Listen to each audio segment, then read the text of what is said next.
Well, normally I'd be here asking you guys how you're doing and all that fun stuff, but I'm assuming that if you're a Chelsea fan, you're probably disappointed we didn't walk out of that with a win. But if you're non-biased, if you're not running this weird anti-Chelsea agenda, Maresca out, and you're probably looking at that performance and you're probably thinking, you know what? We put up a good performance and we probably should have walked out with a victory. And it's shitty because I think most of us here will agree. Most of us here will agree that that performance that we saw today, Chelsea versus Arsenal, was a great performance. Even with 10 men, we looked like the better team. And it's just a bummer that, unfortunately, we had to go down to 10 men. It's a bummer that Anthony Taylor is an absolute freaking fraud. We'll talk more on the referee later in the show today. And it's unfortunate that Arsenal got away with it. Arsenal got away with not being completely, utterly embarrassed and slapped up by Chelsea. Yeah, I said it, people. We were on the verge of slapping up Arsenal. And if it wasn't for the fact that we didn't down to 10 men, we were going to slap that team. Anyone who denies it, you're deluded. Very much like Chelsea fans in his very channel on Twitter call me deluded for believing what I believed in this team. And you know what? At the end of the day, I know I took it personal. This team is proving why you have to take us seriously. You can't sleep on us. This team is proving why we are contenders to win the UCL. We are contenders to be in this title race. Yes, we'll have our hiccups here and there, but who doesn't have a hiccup? May I remind you, this is the same great Arsenal team that lost to this shitty Liverpool side, right? May I remind you, this is the same great Arsenal team that couldn't break down a Man City low block. They drew to Man City.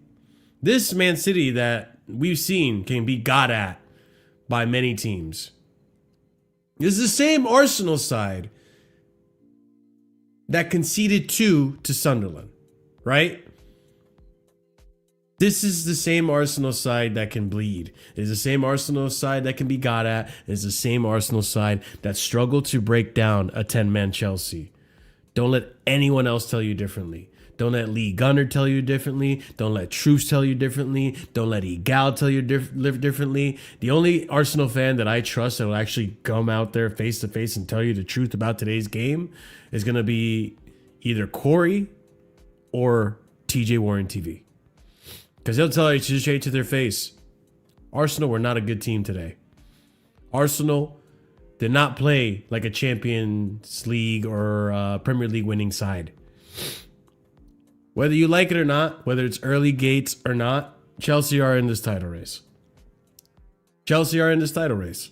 Real Chelsea fans will tell you, let's wait until December. I myself included. Let's wait until December to see where we're actually at, right? Because it's early doors, whatever. But at the end of the day, people want a narrative. People want a title race from the get-go. We're in third place right now. 1 point behind City. City who are 5 points behind Arsenal. Are you really going to sit here and tell me Arsenal are going to be absolutely invincible from here until the rest of the season? Because if you are, I have a diluted sandwich to present to you. Arsenal will be stopped at some point. Unfortunately, it wasn't Chelsea, but we'll talk on the red card situation. This game was a good game for Chelsea. It was a good result in spite of the circumstances. And we could have gotten a victory. What I wouldn't have accepted was a loss. With the draw, we're still 6 points away from being in that conversation, right? 6 points away from toppling Arsenal. But I told you guys, this team, this Chelsea team, this manager, when it comes to these big sides, when it comes to the big games, he steps up. And boy, did he have a plan today. Because if you saw the same game that I saw today, then you agree. Chelsea were the better team.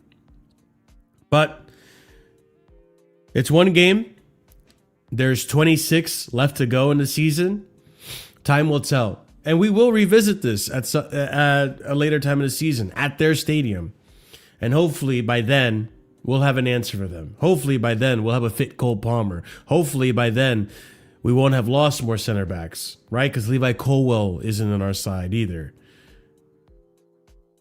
Don't let these Arsenal fans tell you, oh, but we didn't have Gabriel, we didn't have Saliba, oh, we were missing our striker, oh, we didn't have Odegaard. Fuck off. Fuck off. You had plenty with Eze. Arsenal fans earlier in the season were telling me, oh, I don't know if Odegaard is good for the team anymore. He's under a lot of scrutiny because he's not as good as he was 2 seasons ago, 3 seasons ago. So you weren't counting on Odegaard. And you were doing well just without Odegaard up until this point. The whole Gyökeres thing. Okay, what has Gyökeres done for you in big games? What difference would it have made? Arsenal fans were telling me Nani is a bench player. What difference does Nani coming into the side make? And sure, I'll give you Gabriel Saliba. Yeah, they weren't there, and Hincapié and Mosquera definitely showed that their levels different of the level of Saliba and Gabriel. But I can point to my end and tell you, well, Chalobah kept your team quiet, and he's been arguably one of my worst defenders this season. Didn't show it today. I didn't have Cole Palmer, my star boy. Wasn't I the team that was Cole Palmer FC not too long ago?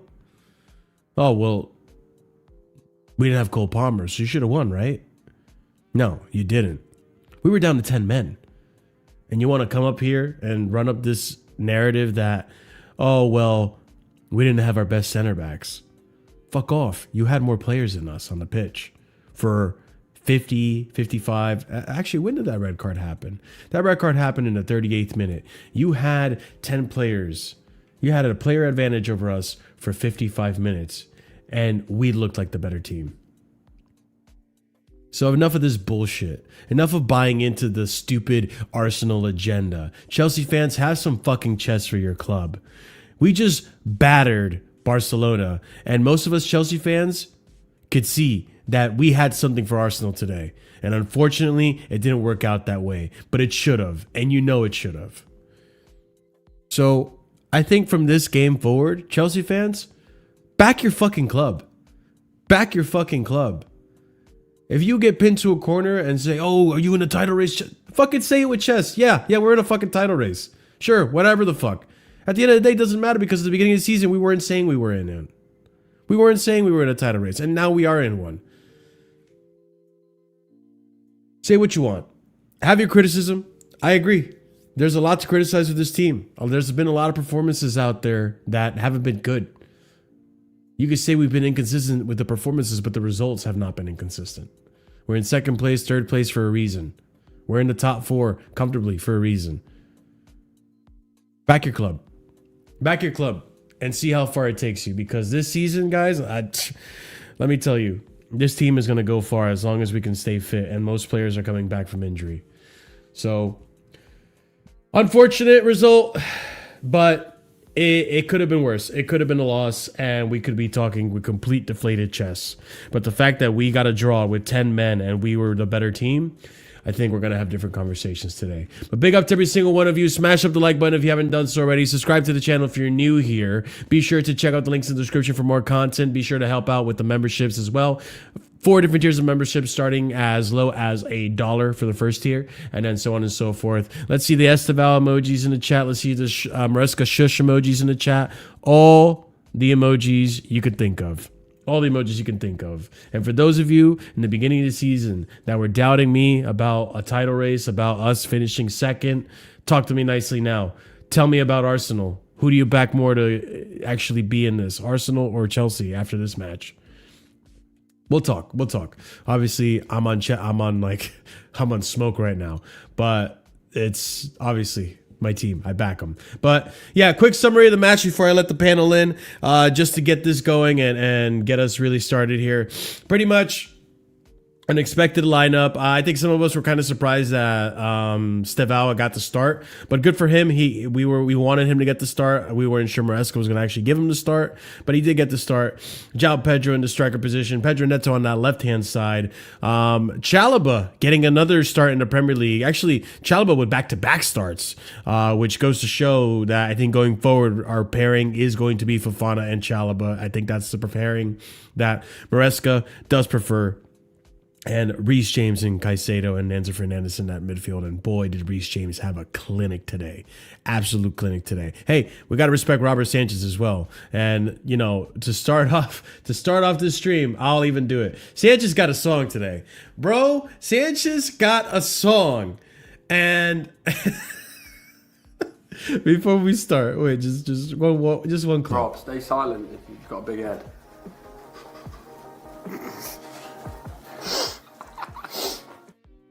There's only one Robert Sanchez.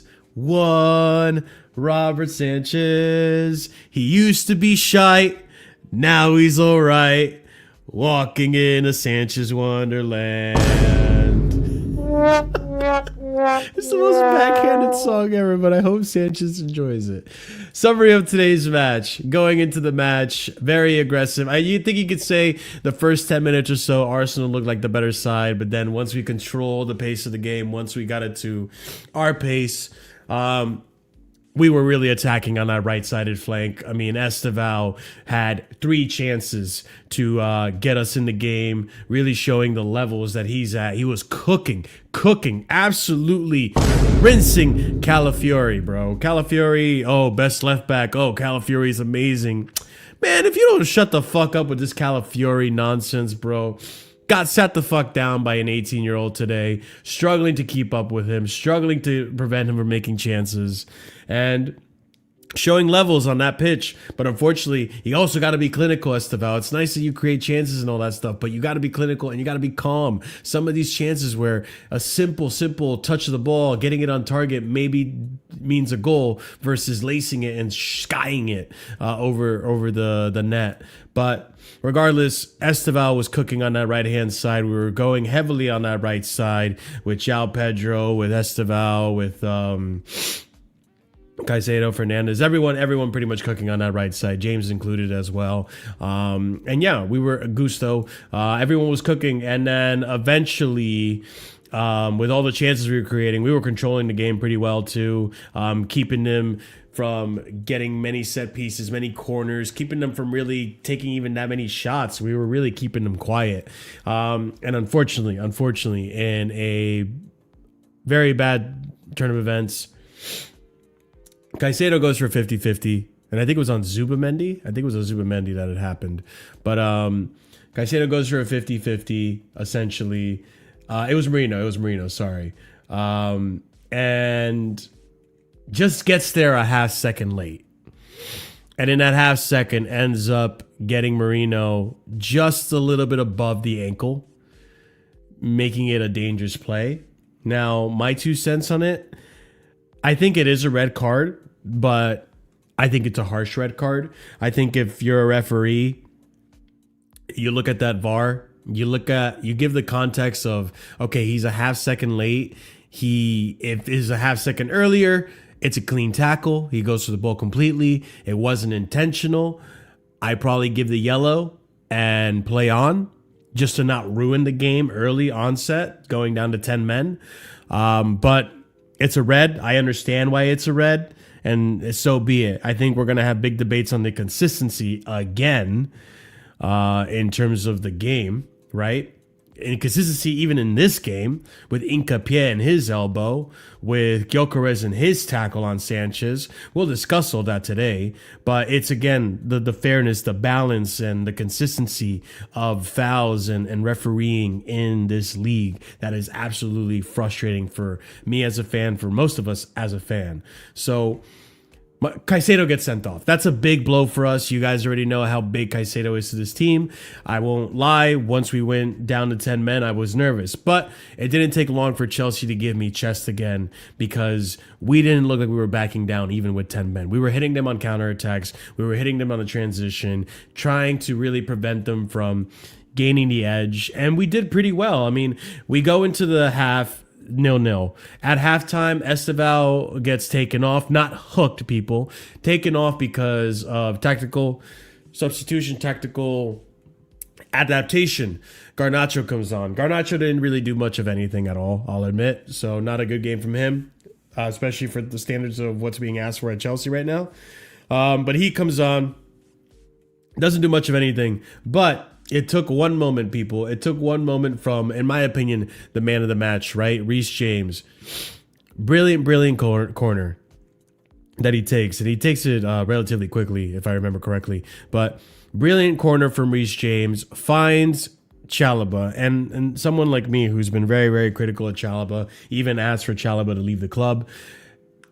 Absolutely brilliant header from him. Puts us on the scoreboard. We're down to 10 men, people. For us to come back into this game down to 10 men and score and lead the game alone should be enough to praise his team and the mentality in this team, which I'm sorry. We talk about inconsistencies and all that stuff. I think in the last month or two that we've been watching Chelsea, I think you could see a difference in the mentality. I think something has finally clicked. And we're now taking this a lot seriously. We're not heads down when we're down to 10 men. We're heads up. We're attacking. We're creating chances. And lo and behold, we're up 1-0 with 10 men, people. So we do start to soak up a little pressure. We don't start to press Arsenal as much, unfortunately, again, because we're down to 10 men. And it didn't take very long for an opportunity to come up. And I got to admit, as much as I defend Cuckoo, it's one of those that in this one, and we got to rewatch it because I think Fofana was also to blame. We got to rewatch it, but unfortunately, Cuckoo does get cooked on this one. Cuckoo goes forward. Saka cuts back. Cuckoo's momentum takes him forward, so he can't get back enough to block the cross on Saka's left foot. And unfortunately, it finds Marino, who likes to score against us, finds Marino, and Chelsea, Arsenal are now 1-1. It didn't define the game, though. We didn't stop trying to create chances. We did create a few chances after that, but and Sanchez too kept us in the game as well. Made some decent saves here and there, claiming as many crosses and corners and throw-ins as you could think of. This man was just making sure Arsenal got nothing out of this whole situation, out of their set pieces. So I think overall, considering the situation, considering the Cole Palmer didn't come on either, which we'll talk about that decision of not bringing on Cole Palmer.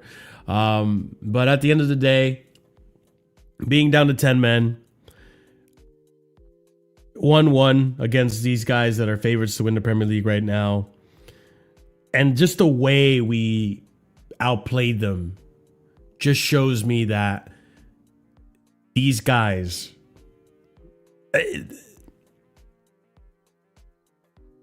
Chelsea and City, have a great chance to go for this title.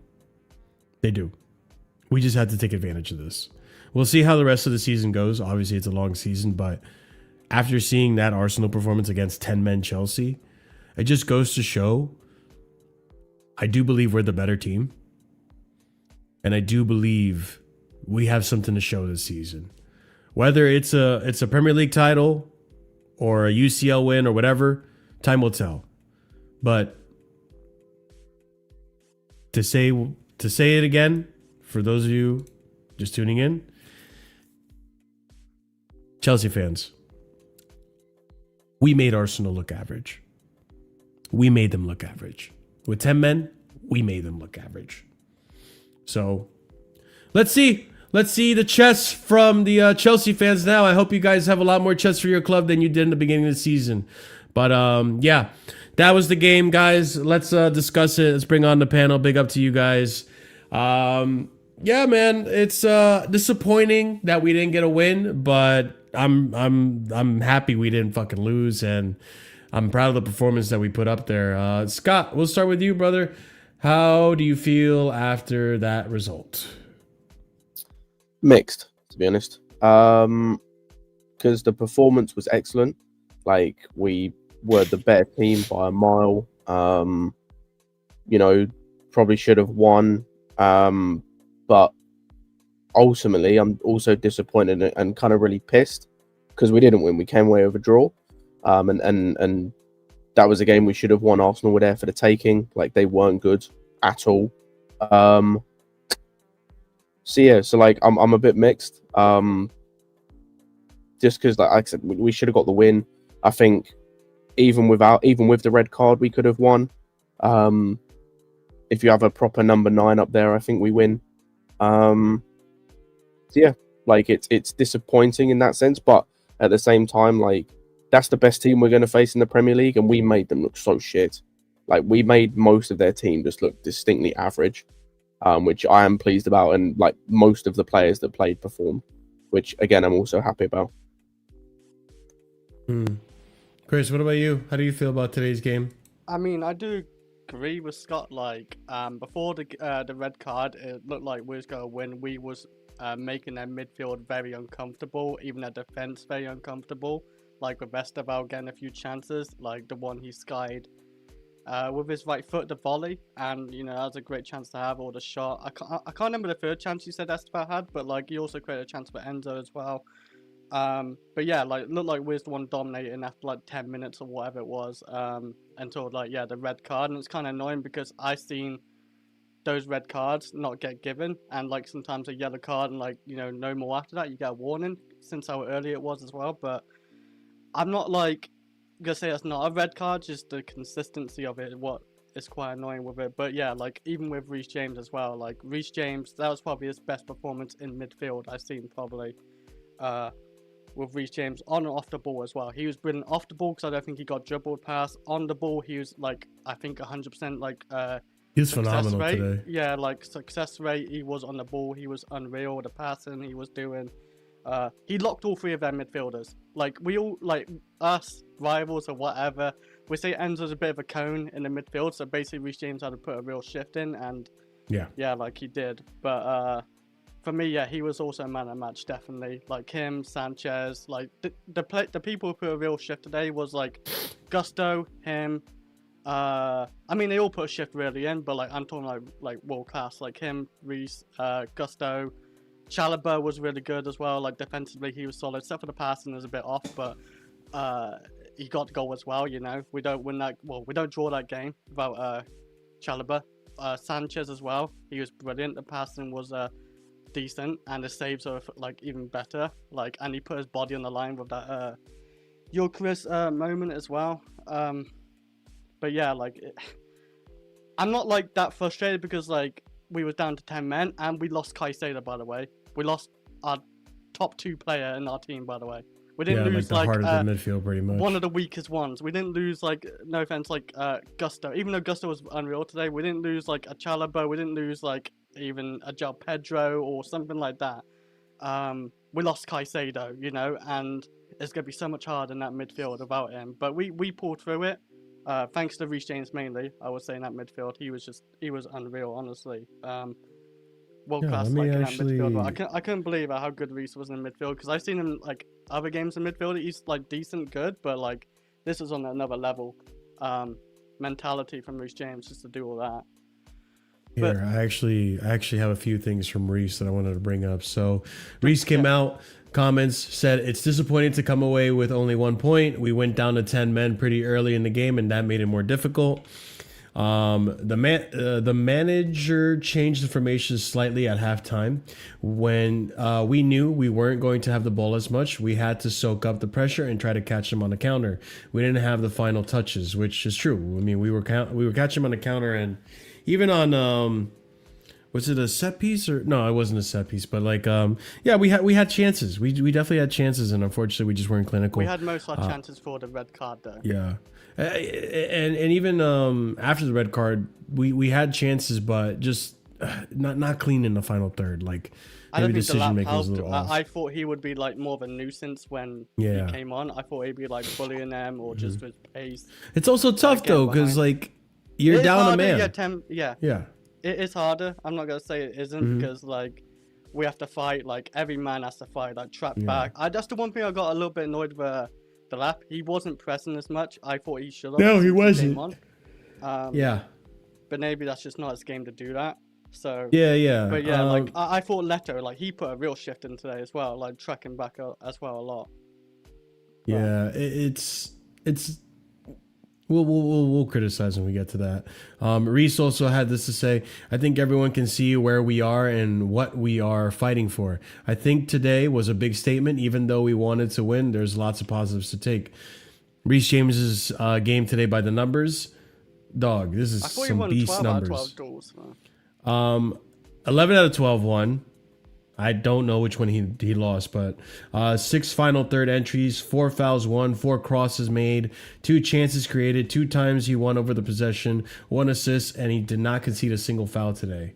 No Chelsea has provided more assists across all comps this season. 4. So yeah. Van Reese. I don't know if then Reese, but I think 4 is the top number, and I think he's tied for the most assists. Oh, maybe with Enzo, because I think Enzo's like. Yeah, Enzo's up there. So. No, Enzo isn't. I don't think. Are you sure? He's got more goals than assists. I think he's got 2 assists. Yeah, you're right. I think he's tied with Esteval, potentially. Is it Esteval?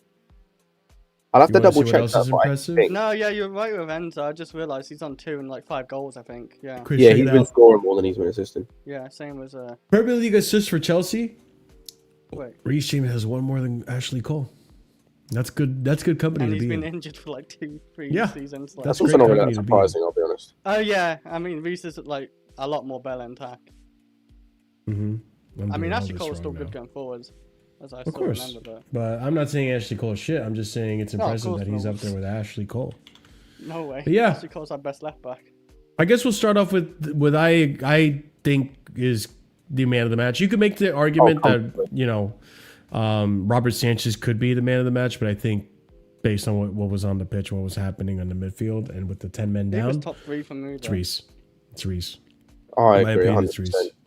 And despite how good Sanchez played, and we'll get to him, I don't think it's close.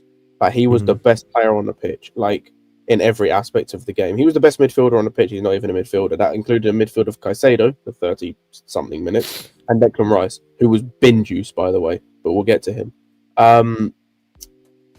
Yeah, he was head and shoulders clear of everyone. I do not want to hear any comparisons to him and fucking Timber. I don't want to hear comparisons between him and Trent. Actually, Trent's not even. I don't want to hear comparisons with him and Frimpong if Frimpong ever starts to play. He's the best right back in this league, and it's not close to anyone. Everyone else is fighting for second place. Mm-hmm. I mean, I felt like 100% agree. he fought three midfielders alone, basically that most of that as well. I mean, not Kaisedo.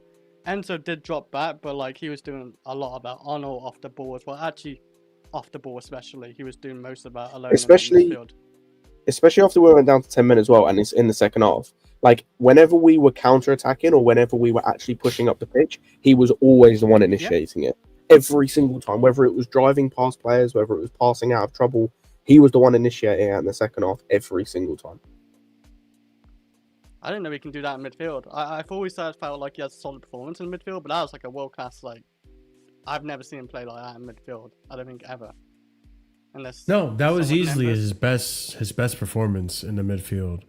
And again, this is a player who is not a natural midfielder. He's just a good player.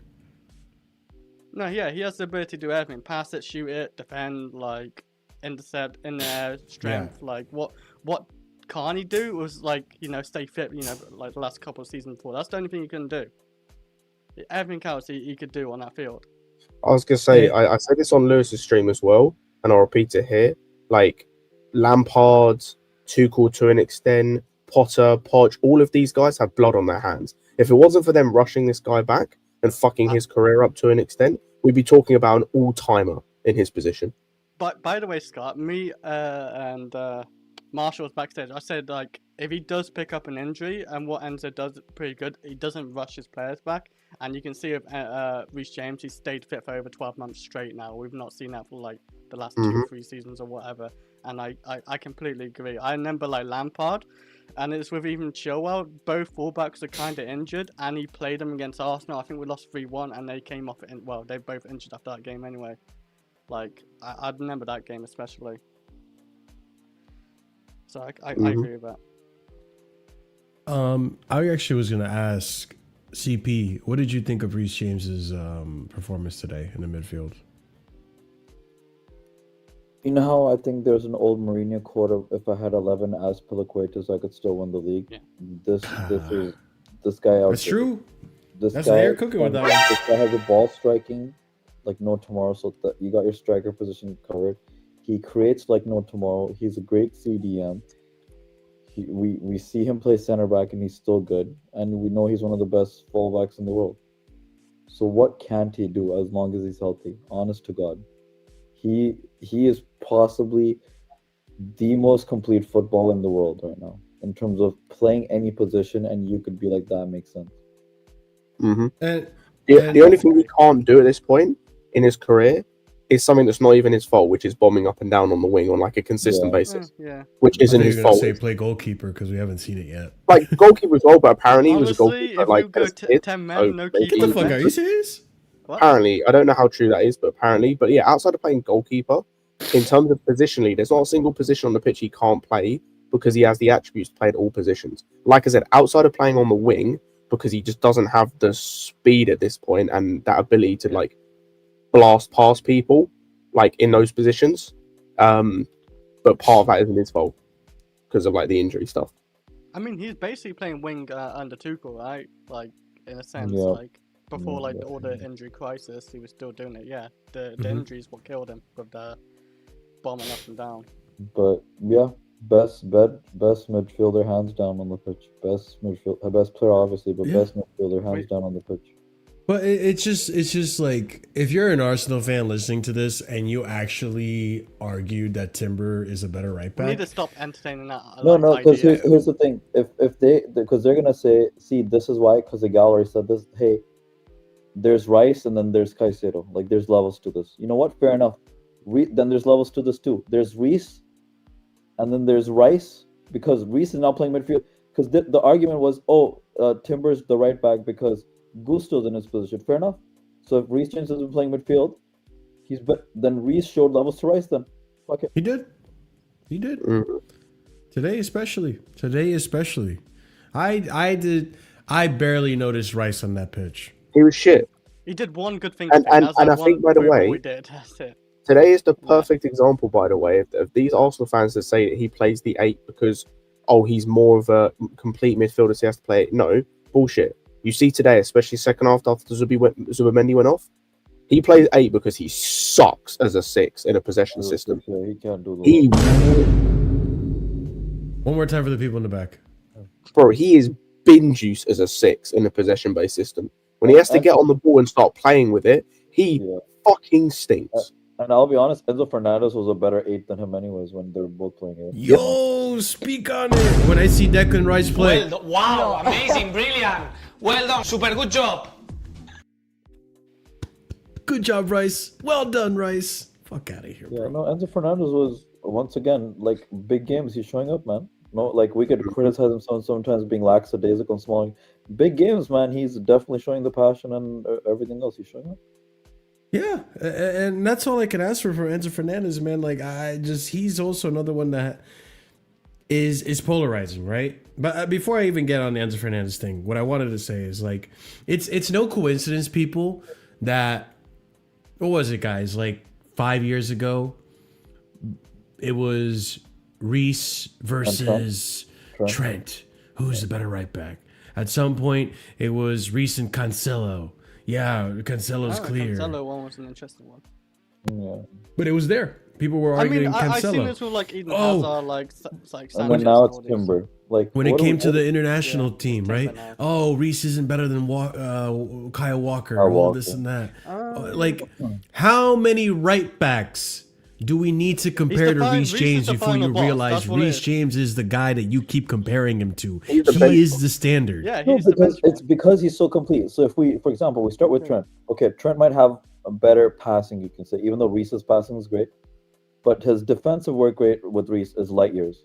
Then we go to Kyle Walker. Then Kyle Walker doesn't have the crossing or the dead ball that Reese does, but they have similar defending and physicality.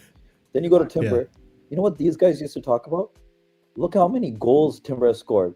But these frauds in Arsenal, he's not scoring these goals like what Reese James used to score these goals in terms of scoring bangers. He's scoring them through set pieces, which is fine. I'm not saying no to that. But Rice is taking a corner and he's scoring a header goal. Not that he's bombing up from the right back and then scoring a banger. That's what they're making it sound like. But the way he's scoring it is through set pieces. Speaking on Timber, I need to show this. I need to show this off because I need to just talk as much shit, bro. And that's the thing. That's the thing. Arsenal fans, you watched today's game, right? Tell me, what did Timber do? Because I can tell you what Reese James did. I can tell you what Reese James did. Like to know, like what? Yeah. This is what Timber was doing.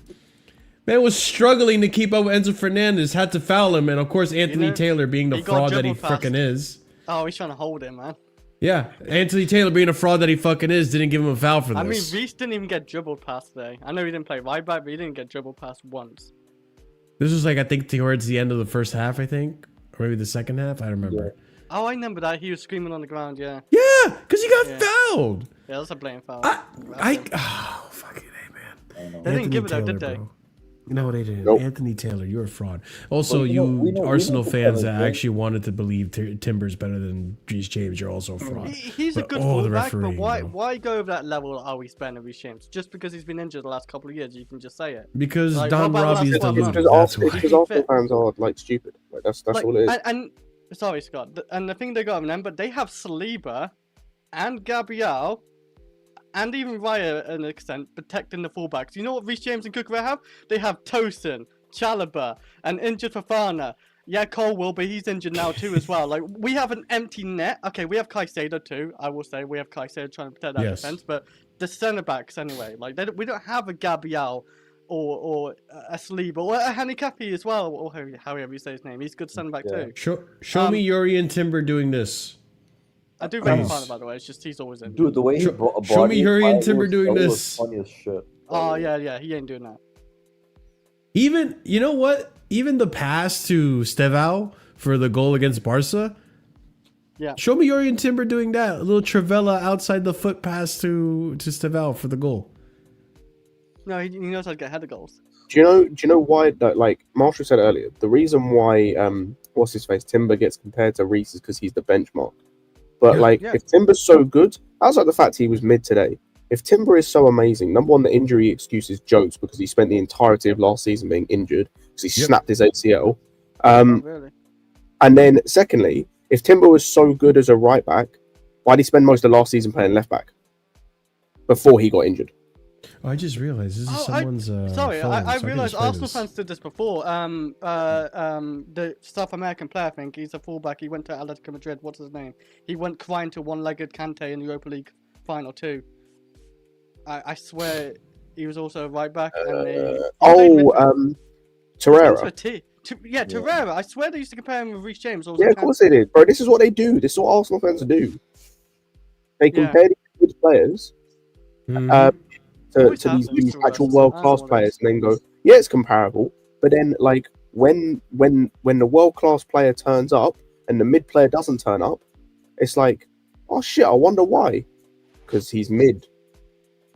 And you know what? I think next time I ever hear Reese James be compared to with anyone that's in the right back position, I'll probably answer it that way. It's like, why are you comparing him to Reese James? Why did you compare the last right back to Reese James? Goes to show you probably respect Reese James a lot, and you know he's the benchmark. So we're not having this. I do think a lot of them do respect Reese. It's just they want to say theirs is better. Yeah, of course they do. Of course they do. And again, I get it. You're a fan. That's what fans do. But they won't be talking all that shit about their fullbacks, about Sleeper. If we're comparing fullbacks, we talk about Ricardo Calamari. That guy was put in a spliff. Also, it's not talked about enough, but like Kaisedo was having a good game before he got sent off. I know. He got hooked at half time. Kaisedo? No. Or are you talking about Calafiori? Yeah. I was talking about Kaisedo had a good game. Yeah, Calafiori was getting rinsed. He was getting rinsed.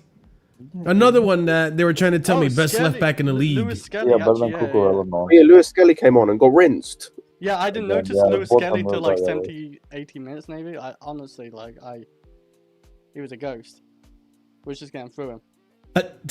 All right, we need to talk about this here. We need to talk about this. Let's talk about the. Trevor. Let's talk about the refereeing, right? Because I don't want to blame the game on the refereeing. Is this another Instagram post? Holy shit, guys! Like, at some point, you got to look at the referee and be like, "What the actual shit was going on?" So let's discuss it. Let's see if we agree. Let's see where we disagree and where we agree, right? So we'll start off with this, right? Chelsea have the highest bookings per game average, 2.36, under Anthony Taylor. That's the highest figure for any team. He has refereed 20 plus times in his career. Oh. I wonder why. This guy should have stopped refereeing Chelsea games after the whole Liverpool Reese James debacle. But we know what the Prem is doing. The Prem wants entertainment. Yeah, they fucking set this up. You know this. So you know they set this shit up. Come on. Opta Joe had this for us. Moises Caicedo has received his first red card in the Premier League in his 130th appearance. He is the 7th Chelsea player to have been sent off against Arsenal in a competition, and first since David Luiz in September 2017. Studs. Does Anthony Taylor get like a bonus for doing that to Caicedo for his first Probably. But this is the inconsistency, guys. This is what pisses me the fuck off. Discord too. There's another one. What's kind of crazy. Because whether you agree with me or not on how you would have approached the game, I think I'm unbiased enough to say, okay, I can see why it's a red card, right? It's a dangerous play. This is a dangerous play, right? You could have broken the lower part of his shin, the ankle. You know, it's dangerous. It's a rough penalty, but it's by like a half second, right? So I look at the intention and I take that into consideration, and I'm like, okay, I could give a yellow because that's what Anthony Taylor gave at first, right? Anthony Taylor gave a yellow, and then VAR requested he check the monitor to see if he would change his decision from a yellow to a red. Mind you, Anthony Taylor was somewhere in and about this. He could see the play clearly. He gave a yellow initially and then was swayed because of VAR. That's a whole nother argument you could have, but I'm not going to go there, right? I think it's a harsh red because it's not intentional. He's a half second late, and you could take that into consideration, the intention, right? And you don't ruin the game. I think once you give the red, you're making the decision then that you're going to make this game, you're going to change the complete way this game is going, the complete momentum of the game. And to be fair, that first half, Anthony Taylor was slinging out yellows like it was nobody else's business. He had an absolute feel for that yellow card today. But Bentancur did this against us not too long ago. Yeah, but that And referee's not bold. It's I can see it's that. not a red card. not- So it's the inconsistencies that get me every time. And this is the play. Obviously, when you slow it down, it looks worse. I'm not helping the case here. But again, look at how close he is to getting to the ball. There's the one And on what's his name, just that Foden half as well, second, bro. where he's the guy sliding into Foden. This one, he didn't slide into him. He went to go for the ball, obviously mistimed it. Yeah.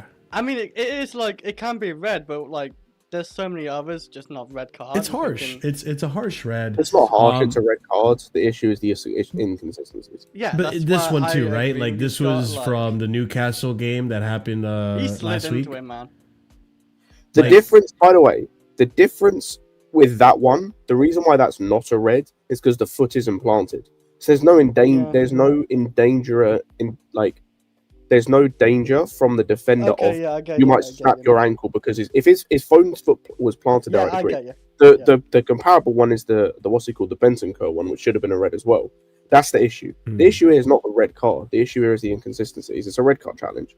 Like at the end of the day, it sucks, and it was like we don't want to see it, and it Mhm. did taint the game. But for us, in terms of like with 11 men, we probably win that. It's still a red card. Mhm. Like that's still a red card challenge. You're like See, the Kaisedo way- an idiot for making that challenge because he didn't need to. It's Yeah, just like he didn't need to. It's the inconsistencies because the Bentancur one. That's why we're frustrated. Is because of the Bentancur one, and people Mhm. like the other ones we'll talk about. So yeah, At least Caicedo gets a break. Well, True. yeah, he is gonna miss these games: We got Leeds, Santos Bournemouth, as well. Everton. I'm fine. So I think with Santos being available, Isugo now training again, and he can become he can be in contention to become available by next game, maybe on the bench. Then we'll probably be okay. But it's a big loss, obviously, without Moises. We already know Moises, like, there are games where he is the midfield. Like, you put two teams into consideration, he is the midfield. It's Moises. Oh, he protects that back line so well. Yeah, and that's the other thing too. It's like that protection that we get from Moises Caicedo with the defense, especially. You know, our defense has been better, and I'm not gonna lie, Fofana's been great. Chalobah's stepped up. Like now, Chalobah's looking like end of last season Chalobah, which is what I needed from him sooner rather than later. But it's unfortunate, and so he misses these games. CP, before I move on to the other evidence I have to show, what did you think? Was it a harsh red? Was it a deserved red? Should it have even been a red at all? No, I can see it as a red. I get it, but then I'm just thinking about the other things that Arsenal did in terms of what also could have been a red, or at least reviewed by VAR yellow, at yeah. the very Mhm. least. I'm glad you brought that up. And before I transition over to that, ladies and gents, if you're just tuning in, smash up the like button. It helps out the channel tremendously with the YouTube algorithm. And if you're new here, maybe even if you're a rival and you want to show some respect to Chelsea, maybe you talk too much smack and you got humbled today by 10 men Chelsea, then give us a subscribe. We invite the humble Arsenal fan to the channel, right? But let's oh, you know what? I don't even need to say this. Chris, why don't you remind me, man? Why don't you remind me?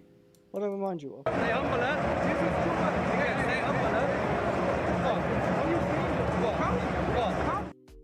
What? What? Stay humble, huh? Wait, I don't understand. Anyways, so obviously this Oh, play, yeah. I think CP was referring to this, right? Yeah. This is one of the ones in contention. But they're gonna for- say he didn't look at his face, right? That's Yeah, they could make that argument all they want, but argument you can say. he just the But way you like swing what your I don't like elbow is the out. way he brings up that elbow so high. Yeah, you know someone's gonna. This is jump an on that unnatural position to bring up your elbow. I don't care. You can bring your elbow up high, but at this point he's reaching. like he's, trying To me it looks like he's reaching because his elbow is in one position in the beginning of the motion and then it's exaggerated. Did he even get a? Was he on a yellow or did he get a yellow? no, this was his yellow card. Yeah, Oh, he okay. got a yellow from this. He did get booked. That's what I was saying in the Discord. He got a yellow from this. The Elbows only him straight in argument the I'd say face. is like he didn't. And it was a actually look brutal at- elbow, man. Like the Yeah. damage that it caused. Look at this. Oh, Bruised shit, up yeah. immediately. He hit him hard then. Yeah. He hit. I mean, look at this angle, Chris. He must have put some force into it though. I didn't notice the force. It's you're jumping for the ball. I mean, that like- was like a wrestling match almost at this point, like the Chelsea and Arsenal game. There's a lot of fights going on. And was it Cucurella, like one player's trying to run through and he didn't have the ball, but Cucurella's just grabbing him at one point. Mhm. It was a Yeah, rough so game. like this play like pissed me the fuck off. And also, yeah, might as well speak on this too. Oh, the Jokeris one. The Gyökeres one too. There's another one that I'm thinking like, okay, really? Because this was dangerous as fuck. The only thing is he didn't hit him the studs. Look at that. He's going for the ball and So again, we're talking about the consistencies, right? The endangering a player and stuff. This isn't endangering the player. This isn't a dangerous play. Violent Neither of conduct, these none are of red that cards. stuff. by the way. Neither I of don't- those What happened? challenges. I are don't red think that cards. one's especially not red. Because Say he that didn't again, hit him the studs. Scott. I didn't hear you. I don't think either of those challenges would have been red cards. I think this is insanely reckless, though. I don't think it is. He's going for the ball. Yeah, he sees the rebound right. Like It at also, that if you point. watch the replay, he catches Sanchez on the arm. I thought he cast him in the body, but not with the studs. But Yeah, it's like arm or shoulder or whatnot. Like, that's not a red card. It's a 50-50 challenge. It's like, he's not endangering Sanchez. Like, he hasn't kicked him in the head. He hasn't, like, he's not endangering Sanchez in any way. That's a yellow card. And the Hincapié one's not a red card either. He's looking at the ball the whole time. That's like- the only argument I'd say is Yeah, that's why, like, for example, the He didn't Jackson look and the Delap ones were red cards. Because they Yeah, they didn't look looked at the at- ball. They looked at the player and then elbowed them with a pointed elbow in the face. That's another thing. With Hincapié's one, like, even though the arm you can argue is high, it's an emotion for him to jump upwards. He's not pointed his elbow at Chalobah with a distinct, like, goal of elbowing him in the face. Mhm. It's just that his arm's a bit high. And he does I catch just him in think the face. it's like EE is saying. It's an unnatural position. This even like let's just for argument's sake, if we look at those Jackson elbows from last season, or even the lap one from this season, if you're not looking at the player, actually the laps one, I don't think the lap even looked at the Yeah, he player, did. did he? No, he did. He He did. He looked at the did. player the whole time and then elbowed him in the face with a pointed I- elbow. He I hit him think with an he- MMA elbow, bro. If you don't even look at the player, though, it's still a dangerous play. Like, take away the fact that Jackson looks at the player or Delap looks at the player. Would you argue that he should still be sent off? Say again, sorry? So let's just say Delap or Jackson never look at the player in those particular plays where they get Then it's, sent off then with it's, the not, elbow. then it's a yellow card in both those instances. I think it doesn't change the fact that the player got hurt in the way he did, which is in part why. No, it's a you yellow get the card yellow. because you're focused on the ball. You're not aware of what's going on around you. So you're just trying to shield the player. If you catch him then with an elbow, because you're just trying to shield the ball, which is what they would be doing in those positions, it's a yellow card. And I'd have been saying at the time it's a yellow card. The reason that they're red cards is because they are focused on the player and not focused on the flight of the ball. Hincapié in that position is focused on the flight of the ball.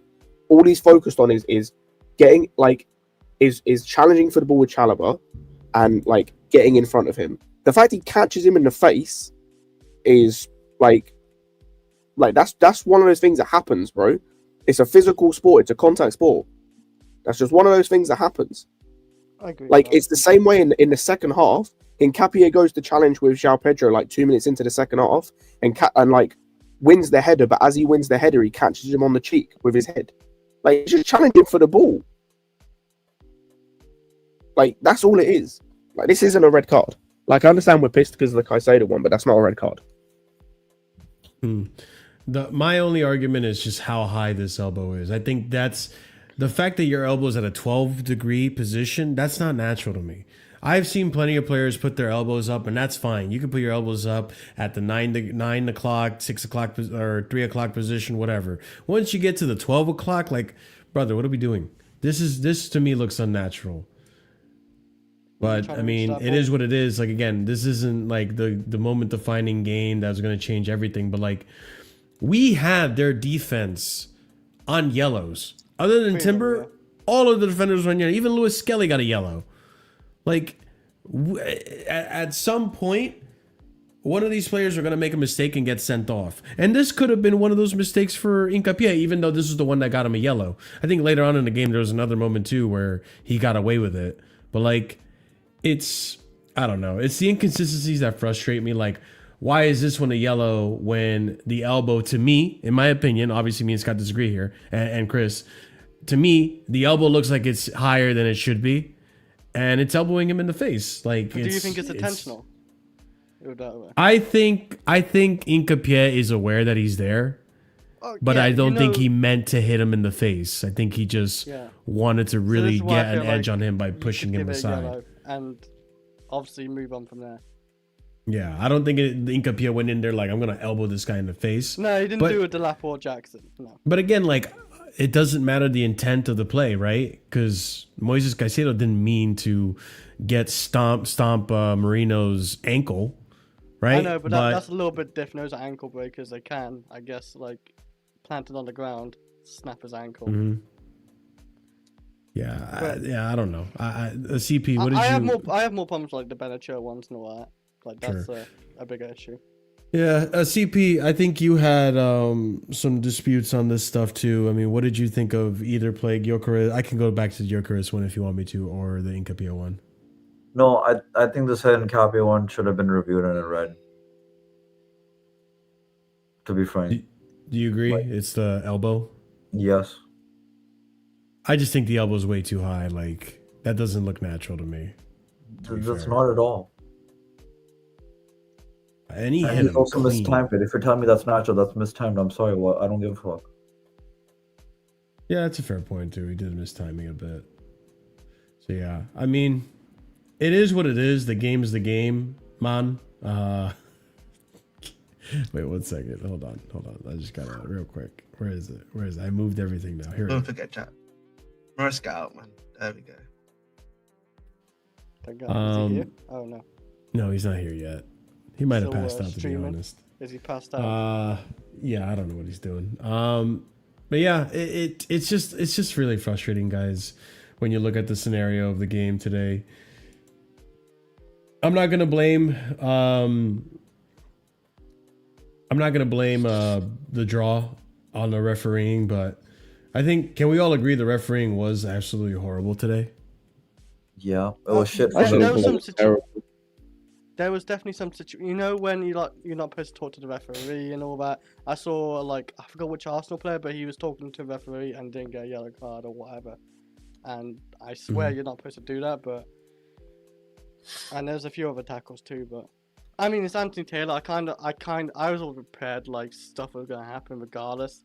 It just wasn't as bad as I expected, maybe. That's it. Yeah. I can't lie. Outside of, like, the major decisions, I actually don't think they did a bad job, especially, like, the assistant referees. I thought they were good. It's literally just, like, we've seen way worse refereeing performances from Anthony Taylor than we saw today. Yeah, like, there was a couple decisions. Like, I think the Timber one on Enzo. I think Timber's the only person you can maybe argue should have got a red from their team in terms of a yellow card accumulation. But, like, the Cucurella foul at the start, or not the start. Did Timber get a yellow today too? Tackle. He got a yellow, but you could have made the argument. Yeah, I remember the Cucurella one at the start. But yeah, there was a couple forwards. But I don't think he was that bad. Like, it was more the major decisions people were pissed with. But again, from my point of view, I don't think he got the major decisions wrong. I don't think it was a red card for Hincapié. I don't think it was a red card for Gyökeres, and I think it was a red card for Kaisedo. Yeah, that's fair. I mean, there was a lot of fouls in that game that I felt weren't given to Chelsea. And yeah, I mean... The thing I actually thought, just on a side note, the thing I thought that Taylor did well, from my point of view, was, like, getting the yellow cards out early, because, like... Yeah. That I feel like that could have devolved with how aggressive it was into, like, just like a melee almost, and like it could have got bad. And I think the fact that he got the cards out early, I think especially in the second half, curbed that in a sense. So I thought that was good from him. Yeah, and honestly, CFC 44, it felt like that in the beginning. Like Taylor loves the limelight with all the yellows he was giving out. It was insane. I was like, Yeah, Jesus 4 minutes Christ, in. this guy's giving out yellows everywhere.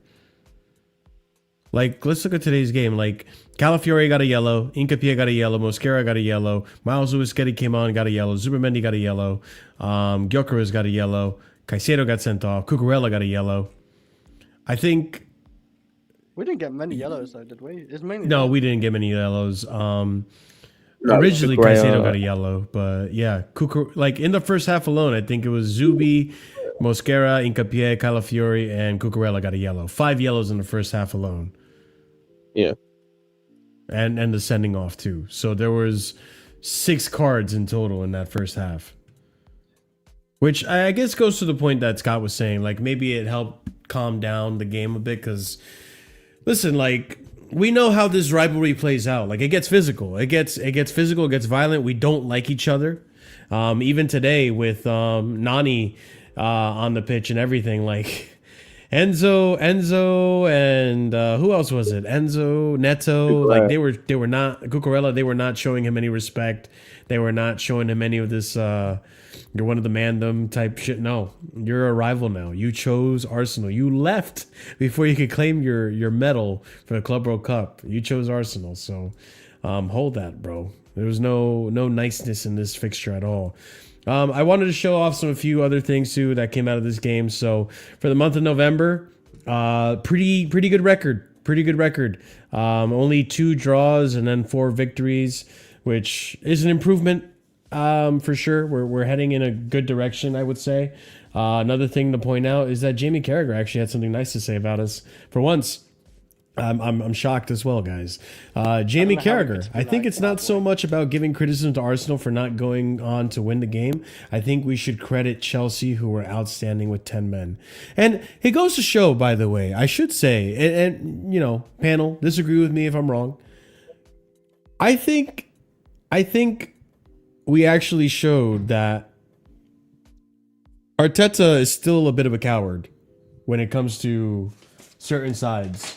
And despite being the best team in the Prem currently because of the league form, he still cowered against us, and we were 10 men. We were 10 men down. So, I felt that like is scary. either he cowered against us or we just kept him really silent. No, I think it was the I latter because like they took off their DM who's played basically most of the minutes this season and put on a number 10. Yeah, like they took off. And then they took off their number 10 and put a striker on. Like, they went for it. Just the players suck today. Like, I'll be real. I can't really, like, I'd love to crash on Arteta because it's funny. He actually didn't really do anything wrong today. Like, the lineup he picked from their point of view looked good enough to get something. Like, it was the best back 4 they could pick, the best midfield they could pick, and on form, the best front 3 they could pick. So, like, I don't think he did anything. And even the setup, like, they didn't sit deep and try defending against us. They tried to go toe to toe. It's just their players didn't turn up. Like their £100 million midfielder looked like trash. Their best right back and best left back in the league looked like trash.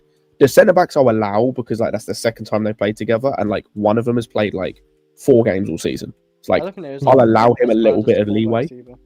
But yeah, like their best player was Mikel Merino. That's hilarious. That kind of tells you everything you need to know. So I don't really like Arteta do anything wrong. The players were trash. They sucked. I think he did do things wrong. I think he got out tacticked by Maresca, but I don't want to say he's cowardly. Like he did, like as Scott was saying, he took out Zubermendi, brought in Odegaard, took off Eze, who was having a shit game for the big striker with 60+ goals in a season in Gyökeres, who just came from an injury. So yeah, he went for it. I mean, yeah, losing Zubermendi and putting Rice in the midfield is a downgrade. Like Scott said as well, he is awful when he on that 6. So I don't think he's coward either. In all fairness, because he did like he subbed on Odegaard, who's attacking 10 or attacking 8 or whatever. And yeah, Gyökeres came on, and I think they still kept on Marino as well. So 2 strikers in the sense.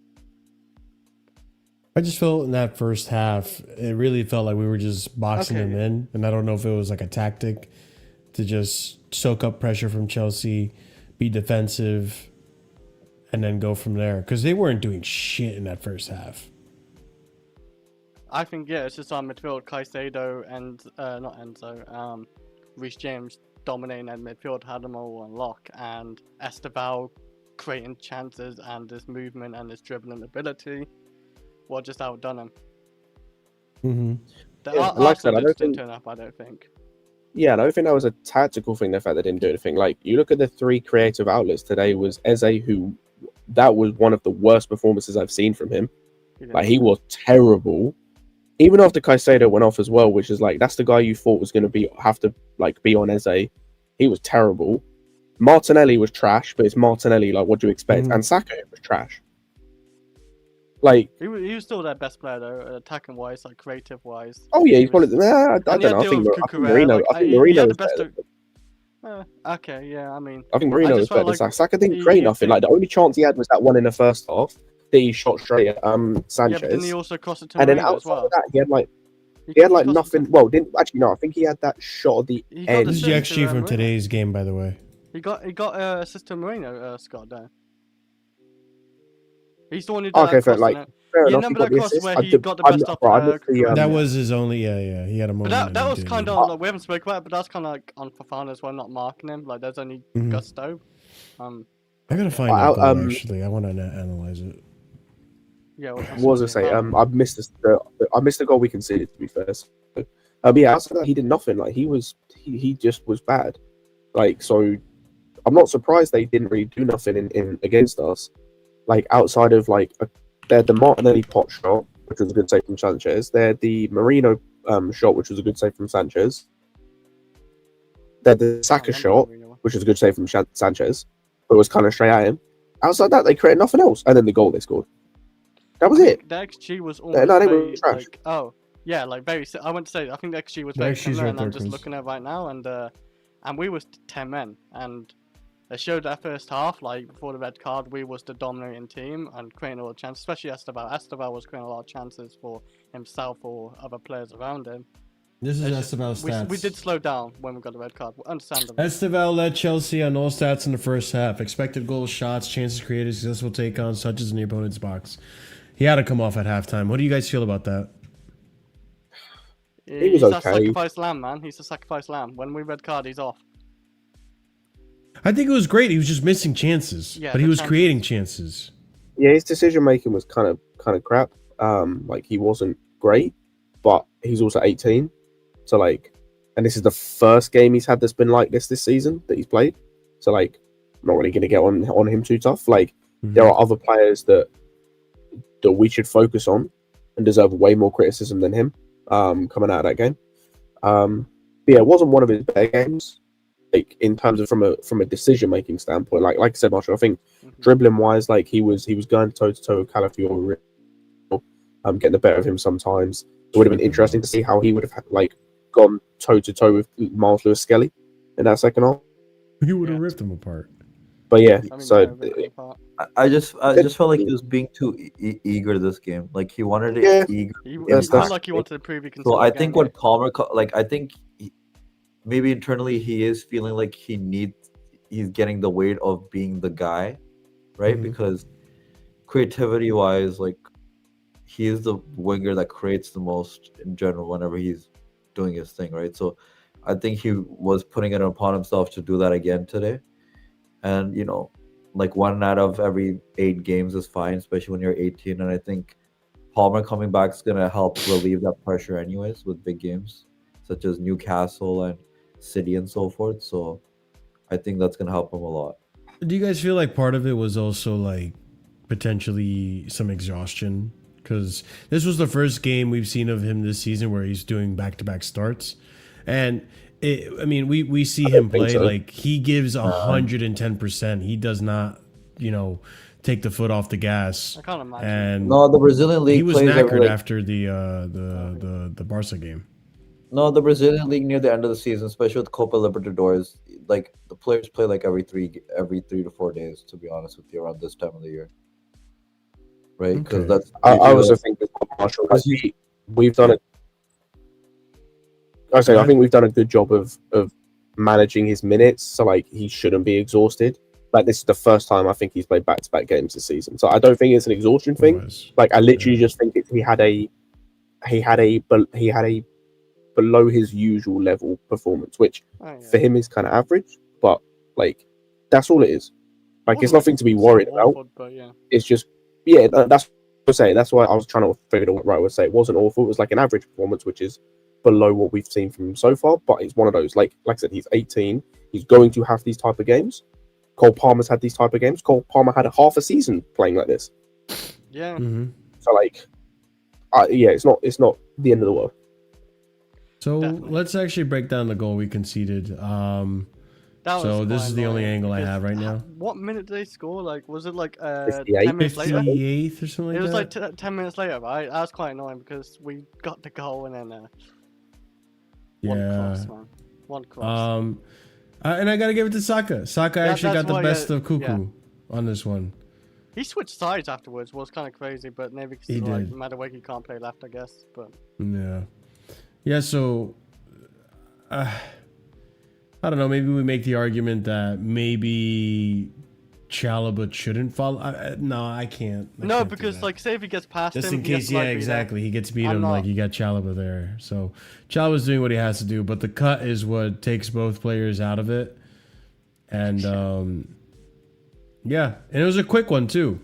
Because if he had taken another half second, another touch or anything like that, you know, Cuckoo gets there. And okay, Malo Gusto, Wesley Fofana.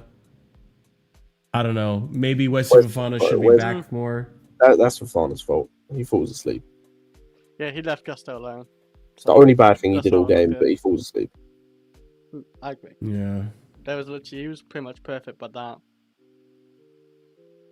I mean, like, Yeah. pairs, like, Saka actually, like, one of the few players that actually, like, do something against Kukurea. Yeah, because Saka hasn't been good this season, to be honest. Like, Saka's... Here, I got it right here. Has he not? Bukayo Saka was his first assist since November 2024.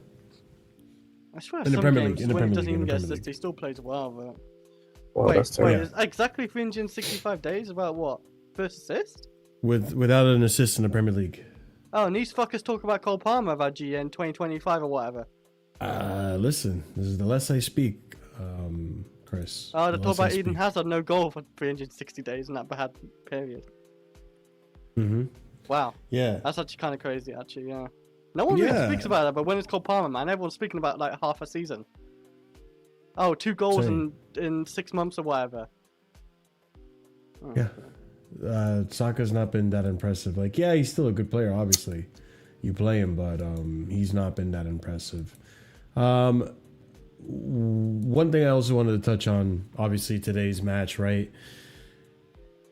Our striker situation is looking a little... Ugh, I'm not gonna lie. It's looking a little Like questionable. last season a bit. It feels like that. I mean, with Delap, I want to give it time. With João Pedro today, it's if you want to go who was the worst player on the pitch today, it's a toss up between João Pedro and Delap for me. You think? Because I thought his link up was still fine. It's just actually then again, Who? I thought the last link up was okay, except for the first. I think part, the one thing where he Delap lost did somehow better control. than João Pedro today was the hold up play. In terms of like making sure you win that ball from the air that Sanchez is, hold your defender back and get the ball down. But I felt like they was both kind the of pressing, same, though. it's like what you guys are saying. The pressing was annoying me because it's like Delap, he's right there. Just press him. Like, I know you're a striker and you want to just receive ball to feet and all that, but like, dog, press him because that's what's helping us. I don't know whether that was the one thing I'll give Delap, the one thing I would give Delap, I don't know whether that was him not doing it or is because of the game state. Obviously, we're down to 10 men and we had scored or we were up or whatnot, and it's this later in the game, or it's tactical from the manager. Like, I don't know if that's something else because it came across as him being lazy, but I don't know if it is something else. But yeah, João Pedro, man, like actually both of these guys, they're pissing me off because like the link up play and all that is cool. That's nice. I don't care because no one gave a shit when Jackson was doing that last season and the season before, because the main issue we had with him is he wasn't finishing chances. So that's cool. we're going to forget all that other shit that no one gave a shit about. No one cared. No one wanted to give it consideration to that because he wasn't scoring and there was a petulance issue or there was a mentality issue. Cool. Number one, one of our strikers has already shown a mentality and a petulance issue and he's been here for like 3 months. So we'll put that in as an aside. Number two, because we didn't give a shit about all the other link-up playing nice little tippy-tappy shit, I don't care what João Pedro does in that instance. Delap can't do it, so not even going to focus on him. I don't care about all that shit with João Pedro. I care about, can you finish in the box? And twice, João Pedro had the chance to go to have a shot on target, to maybe give us the lead, and he bottled it twice. Delap didn't even get a chance today. Again, I don't know whether that's because of game states. We're down to 10 Chris, men. the one play where No, the João one Pedro where, touches like, it instead of shooting it. When he But- pressed the defender, I noticed that one. But That was the one chance you're talking about, right, Scott? Yeah, that's the It one was, chance. but also, Marshall, I also am not surprised João Pedro doesn't do that because I've said this on Lewis's stream. I'll say it again here. We have got what we bought. You bought a 30 million pound striker. He was 60. No, hold on. about Delap. You go ahead, finish bought a your statement. 30 million pound striker who was in his second season in the Premier League. I think his fourth season, career season in football, right? Second in a top league, who got 12 goals last season. You bought him, and you bought a whatever he cost, 9.5, 10 with 5 non-penalty goals last season, who doesn't like to shoot. You're getting what you paid for. Bro, You're getting exactly what you paid for. So there's what you paid for. So when João Pedro isn't shooting and he's trying to pass or take one extra touch, which is exactly what he did last season at Brighton, why are you surprised? When Delap is getting yellow cards and being a brute and isn't getting clear chances, so he's not doing much else, which is exactly what he did last season for Ipswich. Why are you surprised? Like, why are any of us surprised what these guys are giving us? Chris. What? Wait, hold up. How do I show No, this? like I remember that one chance. It's on a When GIF Scott's at 2, I format. just don't remember the second one. This is the There was a chance I was second talking one. I about. don't know if it was a chance that there was this one, and I'm sure there was another one that João Pedro had. I'm not saying There's he had another it. one, past it, yeah. which I'm actually going to give João Pedro kudos for because it would have been a goal. It was the one where Reese crosses it far post, and it looked like it was going out, but João Pedro heads it, but Raya saves it. It wasn't that one. I think there was another one where was I a don't good think he has a chance to chance. shoot. I think he has the chance to. He has a chance to Pass do it something. to and doesn't. Steval, right? Maybe, but he has a chance to do something and doesn't. Like he just again holds on to the ball too long. But yeah, like you're getting what you paid for, and both of them, especially João Pedro, are starting to piss me off. Like, 'cause No, he's and I playing, get it. like, And right now, our best striker looks Scott, like it's you. Is it now 4 games? Like The 5 million Xiao's euro still striker. top He 2. looks like the best striker right now. yeah, these guys. No, these guys I are- would much rather Mark Gu on because he would have pressed the fuck out of him. Yeah. And I'll go back to it. At the end of the day, the most important thing for me, if we were going to move on from Jackson, I needed someone who can score more goals. I don't think there's a chance in hell, by the way, that Delap hits 14 league goals between now and the end of the season. I'm just going to say it. How many goals? And I did, expected more, by the way. I was expecting 16 to 18. There's not a chance in hell he with hits Delap? that. Yes. I I was expecting, expected 16 to 18. If 14-ish. If we were going to get him, if we were going to replace Jackson with him, I needed better. So 14 league goals, not better. For me, a Didn't- clear improvement is 16 to 18. Because also that was what was going to be needed, I thought, to help get us to a title. But He's not getting it. My only hope is João Pedro, and he might get double figures. He probably will get double figures. In GA He or might goals? even get 14. That's not I love improvement. Cole That's literally Palmer, what. bro. That's literally what we got from But Scott, what's it called? didn't you from look at Delap as a bench option? Like I thought he would start, but before João Pedro came in, and even after João Pedro came in, before the Club World Cup, I thought Delap was going to be the guaranteed starter this season. I don't know because like without Cole Palmer's injury, like Palmer starts the way Esteval's playing. Esteval's gonna be starting more games. Yeah, and then I thought that it would be Delap. As I said, up until the Club World Cup, where João Pedro was performing, I thought Delap was going to be the starter. The only time I thought he wasn't was after João Pedro started performing. But then I flipped again because I thought after the West Ham game, I thought we'd see both of them. Yeah. Okay. Honestly, I think it's a Cole Palmer thing. I'm not gonna lie. That's I the think only, that's the only excuse they He have. does a lot better Like, when if he it's with comes Cole back, Palmer. if he comes back and they still perform like shit, then there's no hope for these two. I'll be honest with you, Charlie Costa. Thank you for the £5 super chat. I'm tired of this copium narrative that CFC fans are celebrating a draw. Oh, that's what I misread that. Arsenal fans should be embarrassed. James showed Declan how to. Big up, bro. Yeah, I agree with this, 100%. Yeah. Brilliant super It wasn't chat. celebrating a draw. It was well, not even celebrating. We're not celebrating we a just did not draw. want to lose that game with First 10 of men all, still. Arsenal fans, I agree with this super chat. It is copium. You guys want to put it on Arsenal, or want to put this narrative on Chelsea fans, this onus on Chelsea fans, like, oh, look at how embarrassing they are. They're celebrating a draw, the levels to this and all this and that. Completely ignoring the context. One, I don't see many Chelsea fans celebrating other than we should be proud of the performance we put up. We should have won. They're more disappointed that we didn't actually win it because we were there to win it. And it's different than usual disappointment because usually this type of result, 10 men down, you hear Chelsea fans disappointed that, oh, we played like shit, we deserve to lose. Like, that's what I'm used to. The fact that they're disappointed that we didn't win out of a draw, it's a different type of disappointment. So there's that. I don't see Chelsea fans on the timeline really celebrating. If anything, they're dunking on your head with Reese James stats to show that Reese James is just clear of timber. He did and that Declan about Rice Kaisedo at this run. point. Actually, it's no, it's not. You know who doing this narrative? I said this in Lewis's dream. Scott knows this. It's a certain league gunner. He put on his stream. Look at these Chelsea fans. No, he said, look at these Chelsea fans celebrating this draw. That's what he said on the stream. None of us are celebrating this draw. No one's excited. Brother, we were down to 10 men. For 55 minutes, you couldn't beat us. I'm not happy. I'm disappointed that we didn't win with 10 men. That's literally that's CP. That's what I said at the start. Like, I'm happy with the performance, but I'm pissed because we didn't win because we should have. Yeah, the only thing I'm finding from this 10-man draw is optimism that I think we can challenge for the league with the way we played and how we dealt with the situation. That is all I'm thinking. That's the only bright side you can say that I'm coping with, quote unquote, is welcome to the train, guys. Because he's welcome. No, I'm still not. I'll be honest. No, because this was December. No, because Marshall, this was the same league gunner on Lewis's stream for 7 hours. Yeah. And other Arsenal fans, especially League Gunner though, saying they're gonna beat us by 3. He said it could be 5-2. We could have scored 2 goals. They're gonna win by 3 though.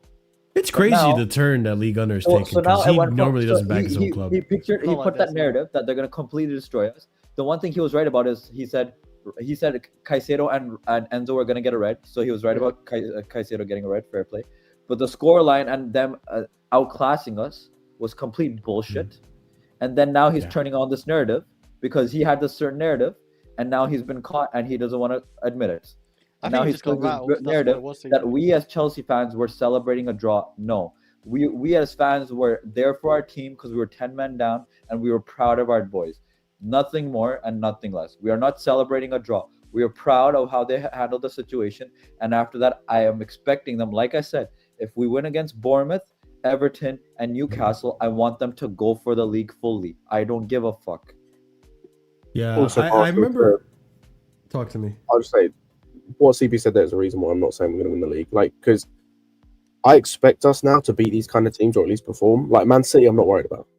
I'm not worried about when we have to go and face like who else. When we have to face United at home, you know, away is a different story. But United at home should be fine. When we have to face who else? Liverpool again. When we have to face Arsenal again, I'm not worried. What I'm worried about is Bournemouth away. What I'm worried about is Newcastle away. It's the smaller games, of course. I'm worried about those because those are the teams that we'll slip up on, and those will be the reasons why that will be the reason why we don't win the league.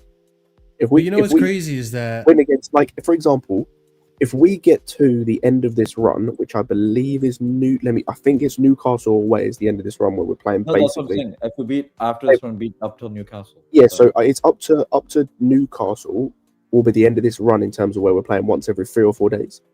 If by that point we're within 4 to 6 points of Arsenal, then I'll say title challenge. Exactly. Yep. That's what I'm saying. By the way, can someone? I don't think he's not confirmed. There was a rumor that we were going to pull it forward. It's not confirmed. Hey, depending on how these strikers perform, I wouldn't mind this. Do it. I wouldn't mind this because he's actually scoring goals. Yep. And he's doing pretty good and stepping up in big games. And he can link up play, and he's a big body.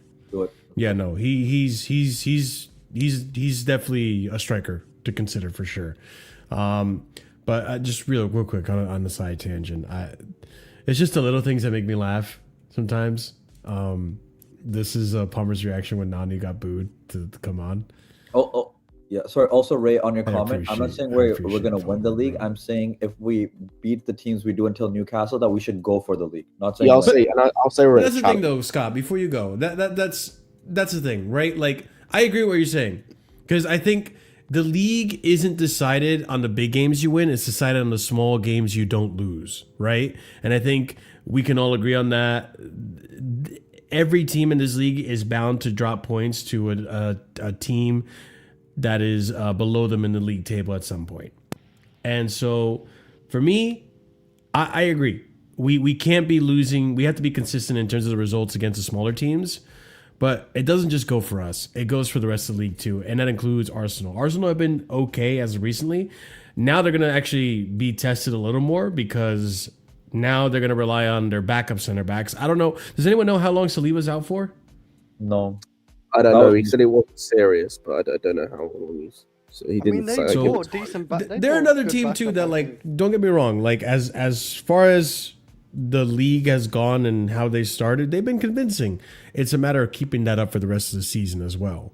And so I could see them dropping points at some point, and we just got to take advantage. But we could also drop points. It's a double-edged sword on that one. But anyone in this league can drop points. It's not like big up a prime. It's not like there's a single team in this league right now that has been just getting the results that they need to. Everyone's dropped points at some point or another. Like I said, Arsenal dropped points to Sunderland. Arsenal nearly lost to Newcastle. You know, they lost to this Liverpool side. So Arsenal can't bleed. And us today, like, that's the thing too. Before Scott goes, I know I'm rambling a little bit, but that's the thing today too. Going into this game, I thought that a draw would be a good result for Arsenal and a win would be a good result for Arsenal. Obviously, they don't want to lose, but they don't have as much to lose if they were to lose this game. I didn't even consider that a draw to Chelsea with 10 men would actually be a bad result for them and a good result for us. So it goes to show the whole league under the way he's acting up. Like, it's copium. It is copium to me, considering, like, you couldn't beat us when we were down to 10 men, and we still look like the better side with 10 men. What That about just goes Kobe to and show. what about this? What's going on? Sorry to interrupt. I mean, Scott, I'll let you answer, and then you can also throw that in there. Yeah. Just about the league and stuff, and like the fact we're celebrating a draw, which like we're not. Oh. But yeah, like You were going to I respond think before. Yeah. I don't think anyone's celebrating the draw. For me, I'm happy about. Okay, it's annoying that we didn't beat them. I don't like, but in terms of the other positives in the game, Arsenal are, the consensus is they're the best team in the world right now. They're impossible to break down and score against. And before the red card, we had their foot. Oh, the fucking YouTube side or phone side of it confused me. Sorry, the StreamYard thing is annoying. Before the red card, we had their foot down on their necks, and even when we went a man down.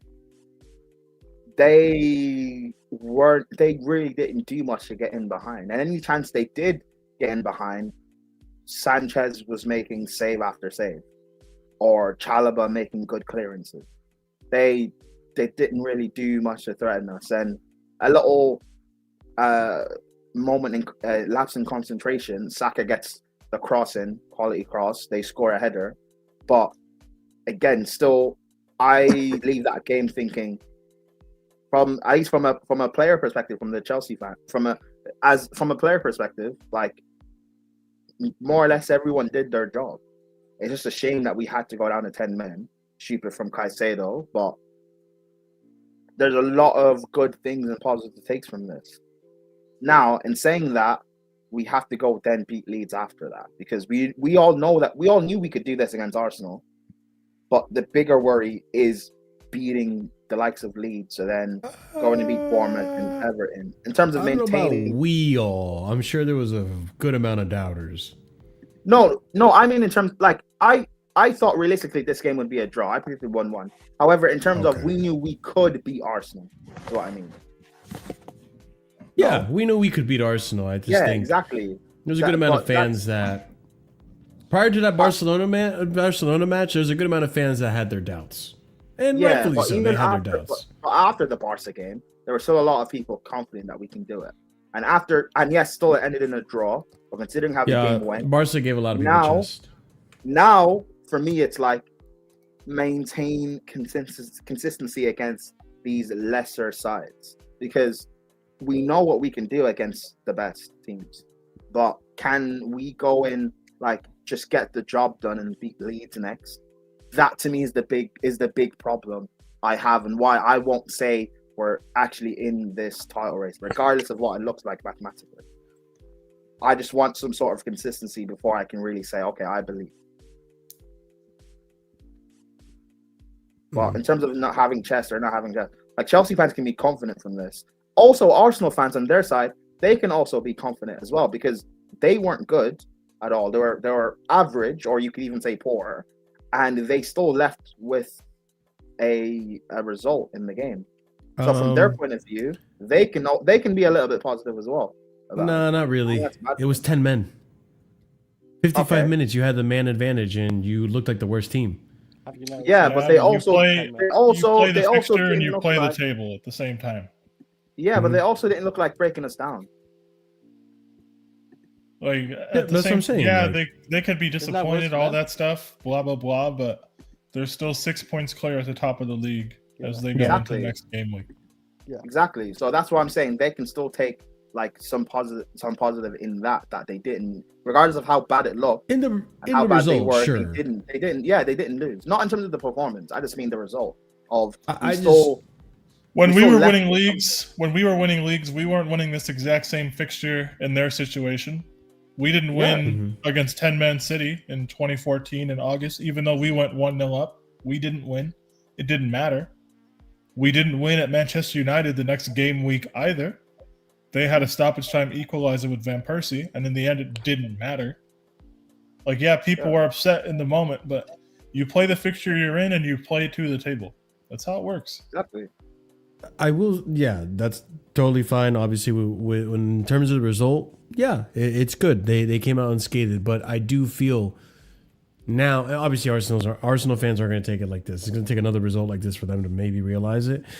You're starting to see there's chinks in the armor. If anything, I feel like this display that Chelsea showed today should be something that maybe the rest of the league can go on and try to replicate in their types of performances against Arsenal. So, for example, Arsenal up against Brentford next. Why shouldn't Brentford maybe set up similarly to how Chelsea set up? Obviously, they don't have the players to do it. Exactly. Obviously, the players and the quality isn't there. But the fact that we were able to do it to 10 men, surely them with 11 men can maybe try to mimic something similar. No, because as great as we were, Arsenal still ended with a draw.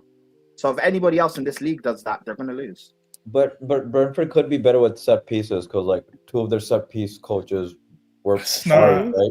But Arsenal are also defending great in set pieces as well. Like it's not this simple. Like you can't use the transitive property of football to then say, oh, this next team is just going to go and do the exact same thing. Yeah. One, we're a much better quality team, player for player, than Brentford would be. Two, this is probably one of the biggest matches of the season. Everybody knows that. Arsenal going up against Brentford, it's not going to have the same intensity. Sure. Never mind the fact that Arsenal's at home and they were away today. But it doesn't. There's not a ton of things in this game that I think are repeatable for other teams. Like they don't have a Reese James that they can just put in midfield to be the best midfielder on the pitch in a situation like today. They don't have a fullback like Cucurella or a center back pairing playing like ours did today. Like you're relying on massive performances from people in key spots to get chances at the result you want. Like there's just still a lot of things that teams would have to do in a situation like today, and I just don't think other teams are able to do it. Like we made this happen and we made them look that way because our team is good. not because necessarily because their team is bad. I just don't like Brentford. You look at their midfield; they have like Damsgaard, Henderson, guys like that. They're not going to be doing what Reese James did today. It's not going to happen. Exactly. If they're going to win, it's got to be a different way. Yeah, and is what it is. And also, like with Arsenal, the back end of the season, we'll see how well they, in terms of mentality wise, they hold up. Like that's on like Arteta mentality, how they hold up in the back end of the season. But again, if we're just looking at just this game alone, yes, both sets of fans can take positives, but for different reasons. So, I think the only positive Arsenal fans can come out of this with is just that the fact that they didn't come out with no points. They came out with 1 point. yeah, exactly. But that's what I mean.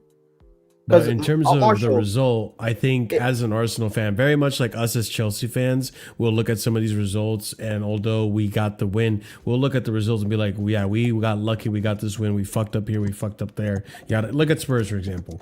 Spurs, we were really critical of the Spurs result because we should have won by more, we weren't playing that well. I think Arsenal fans got to look at this and realize, like, okay, there's chinks in the armor. There is chinks in the armor. When you look at the Bayern game, for example, second half, yeah, they look better. But that first half, Bayern looked, if Bayern were clinical, they probably get a result earlier in that game. Because Arsenal didn't really have much for them in that first half. I just don't think people are going to look at it that way, and I don't think they should have to. That's like, fine. you're still 6 points clear at the top of the league. Like, exactly. And especially that would be what I would look at. If you believe how good your team is and you believe how good your manager is, in a game where fine, you were poor, about this. But how many times have if Arsenal I'm an before Arsenal this fan and I can't break down a 10-man Chelsea after talking all that shit this season, I would look a little bit embarrassed at myself. Yeah, but they underestimated Chelsea. But like at the end of the day, like who cares? Yeah. We didn't beat City. We didn't beat United. We drew 0-0 away to Sunderland when we won the title under Jose. We lost at Newcastle. Drew 1-1 away to Southampton and then lost 5-3 at Spurs. We're level on New Year's Day and nobody panicked. Like there's going to be bad results. You're going to drop points. It's the nature of a league season. When did we lose 5-3 to Spurs? January 1st, 2015. We lost 5-3. Jose. Cool. No one ever mentions that. Crazy. But yeah, like you're going to have bad. Thing. You're going to have bad results in a league season. Like that's pretty normal. That happens. Fine. It's just you have to like after that defeat to Tottenham, we didn't lose again until the 3-0 at West Brom when the league was already won. Yeah. Now, if Arsenal don't beat Brentford, that's a bigger problem than the draw against Chelsea. No, definitely. It's about like maintaining momentum because even so they have Brentford at home, then it's an early kickoff away to Villa, which I mean, I feel like that could be tough. We'll see. And then it's not like they have a bunch of super tough matches to end the year. But yeah, if they drop points again at some point this week, I think it would be a bigger problem than it is. But I just don't think you sit there at 6 points clear and panic. I don't think you should, at least. If you're panicking after today, then you don't really believe in your team. Yeah. I think there's a lot of Arsenal fans like that.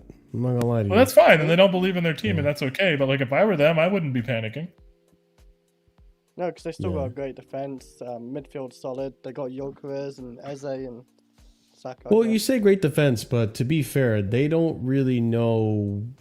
I think they're assuming what they can expect from Hincapié and Mosquera. I think they'll be solid enough. They played without their first team center backs today. Like, in ideal circumstances, neither of those guys are playing. This is true. Like, I don't know. I just don't think it's worth stressing about if I was them. Yeah, it's a missed opportunity for sure. Like, you can sit there and say it was a missed opportunity to really eliminate Chelsea from any kind of race. Sure. Like, I think that's fair to say. But to say you should then sit there and be panicking because they didn't win, if they were not top of the league and they like missed a chance to go top, maybe. But judging on how everybody else in the league has looked relative to them, I just don't see what I would be panicking about if I was them. I think. How about this? I'm gonna give you a different perspective on it then. I think if I was an Arsenal fan, I would panic at the fact that Chelsea were the better team in today's match, even with 10 men down. I wouldn't panic with that. You could say it's I'll a say one this. because we just dominated Bayern Munich. We don't have our 2 starting center backs. Gyökeres, our starting striker, is coming back. We did it without Cole Palmer, and I we know, don't have but- Levi Colwell. Okay, but they have again, 3, like, okay, because you could say they're 2 center backs. Which Actually, is yeah, we aren't there. we're only missing Gyökeres two is also of coming our. back. You could say Gyökeres We're is only back. missing 2 of our starters. Like, that's it. I think the fan base will panic if they lose in the next 4 games. If they lose one more game, so if they lose against the Brentford or the Villa or whatever, then because then they're gonna get PTSD. Then they're gonna get that. I don't think the fan. This is base a big gonna game do for them, this by the now. way. But if they HA lose, is bringing up a good point. But if they lose a game in the next 4 games, that's when the fan base at least is gonna start losing. Aston their Villa shit. could have something for them. I know, 'Cause but I don't know if you guys noticed. Aston Villa just snuck into the top 4. No, I know, but I'm not gonna Yeah, sell but it. they've been No, playing but we like do this shit. every year. We do this every year with They Villa. started like for shit. the past 2 years for Villa, Arsenal have beaten Villa. Yeah. So I'm not saying that. I'm just saying if you're talking about the panic situation, it's only going to be if they lose another game in the next 4 games. If they lose one more, because then they're going to get Play the league you're in, from man. being second place 3 years in a row. That's the only point, right? But You it's play not the like league full you're on in. panic. It's just going to be like, oh shit, like let's not slip up, because we're only 5 points ahead of City and 6 points ahead of Chelsea, right? So that's about it. Yeah, you just play the league that you're in. That's all you can do. Yep. I don't know. It's not like I guess looking worse against Chelsea only matters if at the end of the season you're in a situation where it's you versus Chelsea and there's another match coming up. But like, do I think we're going to be within touching distance in March or whenever we play them next? I don't know, man. We'll see. It's hard to say because of the inconsistencies. I personally don't think we will be, but we'll see. Yeah, we play February 28th. Will we be within touching distance there? I hope so. It's not that far away, so we should be, but we'll see what happens. Yeah, I mean, I hope so as well, right? And in terms of, hold on, I'm multitasking here. In terms of the consistency issue, which is the biggest issue for Chelsea, the able to win against Liverpool, Tottenham, and so on and so forth, Barca, but then you lose against, your Brentford side or whatever. I think a lot of that's going to diminish quite a bit once Cole Palmer's now up and at him. Like, I think Cole Palmer's going to bring us a level of consistency, especially with the attack. But we still lost to those teams with Cole Palmer in the team last season around this time of year. You're right. I just think now Cole until Palmer's they do it, surrounded I'm by a not lot of gonna. better I'm not players. gonna assume they're just gonna do it and take it for granted. They have to do it. The thing is, I give Cole Palmer more of a shot of doing it when he's not surrounded by Nani, Jackson, and whoever was on the right. 7 of our next 10 games on this fixture list are away from home. Those away games are Leeds, Bournemouth, damn. Atalanta, Cardiff in 7 the cup, games away is Newcastle, crazy. Manchester City, and Fulham. And if we get drawn away in the FA Cup, that'd be 8 out of 11. So yeah, there's going to be plenty of tough away trips in there, and it's time for the players to really earn their money. Like today was good, Tuesday was fun, the vibes were high. This time last week I said we don't have to win both, but you can't lose either one. So we didn't lose, and we did happen to win one. We just happened to win the one I really wanted to win. Today would have been cool if we won, but like obviously how it unfolded, whatever, it is what it is. You just have to keep going and keep building momentum. That's really all we can do, man. Would you guys' opinion on the title race? Because I don't think this changes anyone's opinion on the title race, really. It does kind of maybe give people a little bit more confidence that by December maybe we still will be in that. But had this been a victory, would opinions on a title race for Chelsea have changed at all? No, not for me. No. Oh, No, win not for today? me. No. After December for me. I'm waiting for December. The same issue is the same issue as before. Smaller teams. Well, about title race. Yeah, I think by the run we have coming up. That's not what I'm asking. I'm asking if the win today would have changed your thoughts No. on the title race. Because no, it doesn't answer the question that I have. No. Because beating Bro, beating Arsenal 10-0 doesn't answer whether we can beat Leeds. That'd be pretty nice. We haven't I had was a gonna say, good December in terms of points Yeah. and like results since 2017. You know it's Yeah, we against small last won the teams, though, league. Marshall. So. Also, Marshall, like the fact I said this after Barcelona, and it still applies here. The hardest game we faced in the last 3 in terms of like performance-wise was Burnley, Yeah. and we just played we played the best team in Europe, and Barcelona, and Burnley gave us a harder game. So like, beating Arsenal is immaterial. Like, in like the only thing about beating Arsenal was bragging rights, pretty much, because beating Arsenal isn't going to determine shit at the end of the season, unless, like Pete said, we're within unless it's like a Man City, Man United situation where we're separated on goal difference or whatever. Outside of that, it literally doesn't matter. Like, outside of bragging rights, we need to be beating Burnleys and we need to Leeds and Bournemouth. Because and like whatever. realistically, say we had like a last gasp winner today and like vibes were off the charts, right? What is that going to be worth if we drop points in either of the next 2 games? Worth fuck all. Ain't worth pretty It's much. not gonna. It's, like Like, I mean, shit. that's why I'm not. It doesn't mean anything if you can get up for the big games. If you can't collect points in these smaller games to make these big games actually matter beyond bragging rights. Like, to me, I would respect a win away to Newcastle in that early kickoff slot more than I would have respected a 4-1 win today. Fact. Like, that's a ground we don't win at, team we don't really play well against. Very physical. Like, it's obviously going to be a very tough occasion.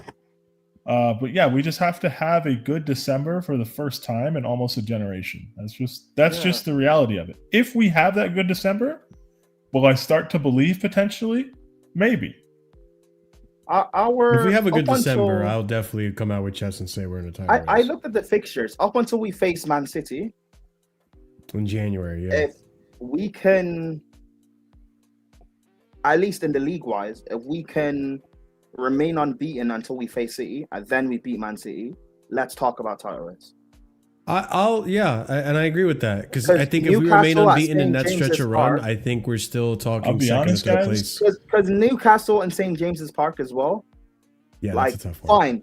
I know it's going to be tricky. Don't lose then. Yeah. If worst comes to worst, just don't lose then. And then I also we think as remain well, unbeaten until City, then cool. Let's talk. On a side note, I think all this talk about title as well may be immaterial, because if we do what I kind of expect in terms of in other cup competitions, like with how we're playing when it comes to like a one-off game and getting up for a one-off game, if we're in a position where like we're potentially in the final of both domestic cups and like progressing well in the Champions League, we don't have the squad depth in certain positions to be able to mount a title challenge as well.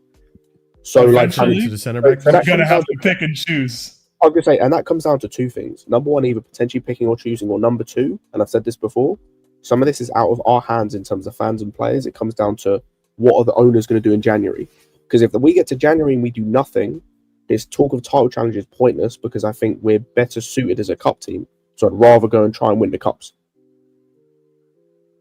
rather than try and go all out for the league and fuck yourself in every instance because you've tried to push yourself for a league you're not ready for. Scott, what's the depth you're referring to when you're saying what's Centre gonna back, cost us? striker. Okay. The main 2.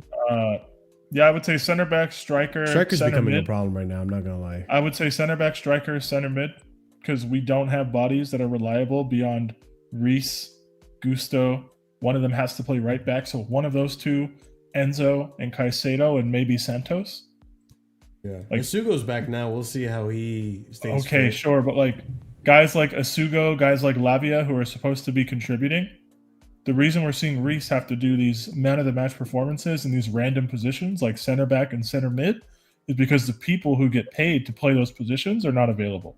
Like we we don't have enough depth across the team to sustain the level required to consistently succeed in these moments. We just don't have it.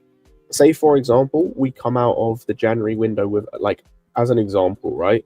an Omega, and a Ribeiro and Alexandro, then all of a sudden I might feel more confident about us challenging for a title, because I know even with, potentially going far in the domestic competitions, we've now got at least 3 competent centre backs between who we've got. Then it's the fourth is a mixture of either can you just either play Josh Moore, or can you keep Badiashile fit, or can you somehow by some grace of God teach Tosin not to be a moron?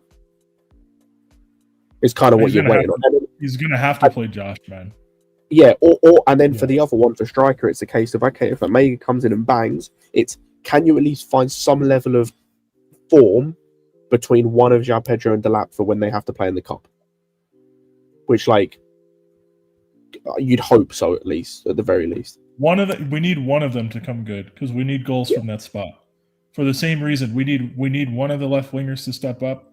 It's great that Esteval and Neto are both stepping up, but that doesn't really answer the question of wing on the other side. We need at least 3 of those 4 wingers to be playing decently well and contributing. Otherwise, this dream of going all the way in all these competitions and being successful is just not going to happen. Yeah. But I'm looking at the fixture list now.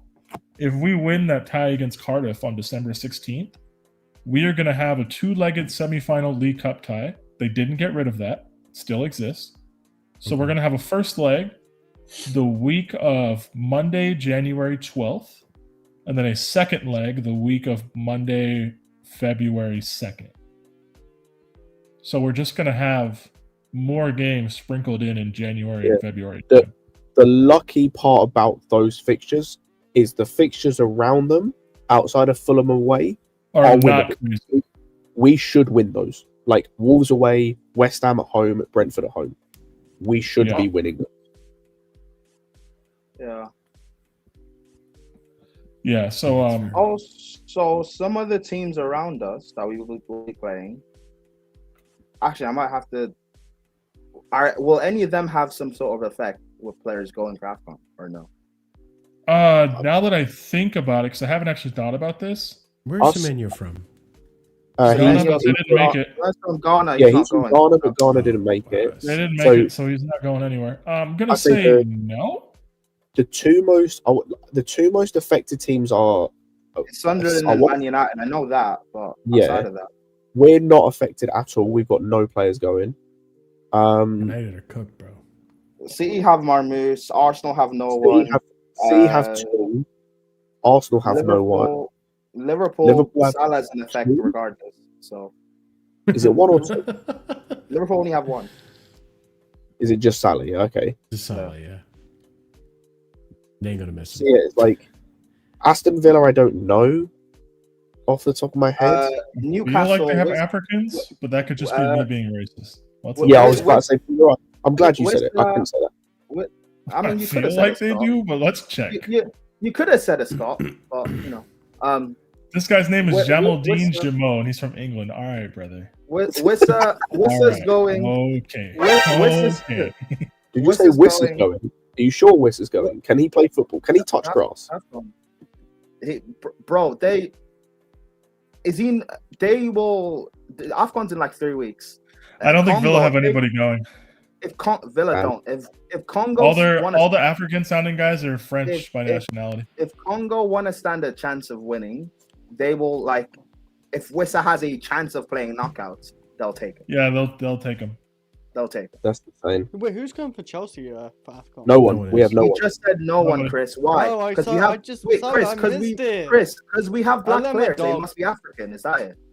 Chris, we don't have Jackson anymore, so nobody. No, but Chris, like, is it Tosin? Wait, didn't Tosin? Yeah, Tosin will not get picked. He's not going. He's not going. You think he's going? Yeah, he is the only one. He's the only squad. Bro, even if Tosin goes, advantage Chelsea. Tosin's not being called up. Actually, no. Actually, our best center back, Benjamin Fredericks, is injured. So there's a possibility, but he's not being called up yet. So. Oh no! Yeah, he's not being capped. So much. He's not being capped. I think hey, don't cry, Marshall. It's fine. Don't cry. We're not making it out of the group, so he'll be back in like a week. Okay. Just on vacation then. Yeah, like he might be the Tosin might be the only one, but like Peter said, it's advantage Chelsea if he goes. But yeah, like outside of that, like I think it's only really Sunderland and United that I can think of that are like properly affected. But the teams we're gonna face, because the teams we're facing during December, January. There's none of them are really have African players, or at least to the big effect. I'll look at the fixtures again, but I don't think so. I'll say Newcastle have one, as far as I can tell. He's not playing. Villa have none, based on what you guys said. Bournemouth have one. He can't go, unless I'm forgetting anyone else. City have guys that aren't good anyways, so who cares? I'll say City have two. Fulham one of which will be down is a good. Wobie, probably. If They'll be down. Iwobi and Chukwueze, they're both gone. I was about to say Chukwueze as well. I think that's the only two off the top of my head. Man City, but I will say, if Nigeria get bounced in the round of 16, they'll probably be back. Yeah, true. What'd you say, Peter? Well, I'm alive. What did you say? I'm alive. You said if, because you know. I said if Nigeria get bounced in the round of 16, they'll probably be back. We're not making out. No, I'm not saying they will or they won't. I don't care. We're not. CP, you're saying hold that. I said it like 2 minutes ago. We're not making out of the group. Yeah, I don't care what you said. I'm just gonna say hold that. So, yeah. Oh, Bassi as well. Yeah. The only game that we might genuinely have impacted is Fulham on January 7th. Yeah. Well, players coming back, yeah. And depending when they come back, that because could be it will be Bassi and Chukwueze are actually playing minutes there. Yeah. Yeah, but that could be their first game back, I'm pretty sure. Yeah, but if they make the quarterfinals, they won't be back yet. We're not getting quarterfinals. We're not getting that. I'm just saying this is the only situation where I think a game would be impacted. This isn't like a quality statement of whether Nigeria are good or not. It doesn't matter to me. Okay. Oh, thank you. Because even for Wissa with Congo, right? Whether he goes or not, Waltamata's starting. It doesn't matter. Yeah, that's facts. It doesn't really matter. Can I ask you guys a question in regards to reflecting on the season so far? Sure. I know that one of the biggest reasons we were saying we're definitely not in a title race was because of our defense.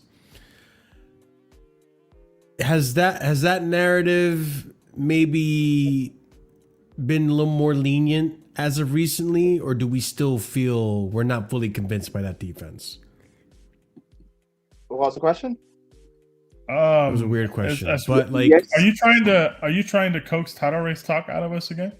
No. Because I don't think you guys think we're in a title race still. Yeah, Marshall, repeat. But it was more so like the biggest caveat was the defense, right? But as of recently, that's not. That was one of the biggest caveats we just had.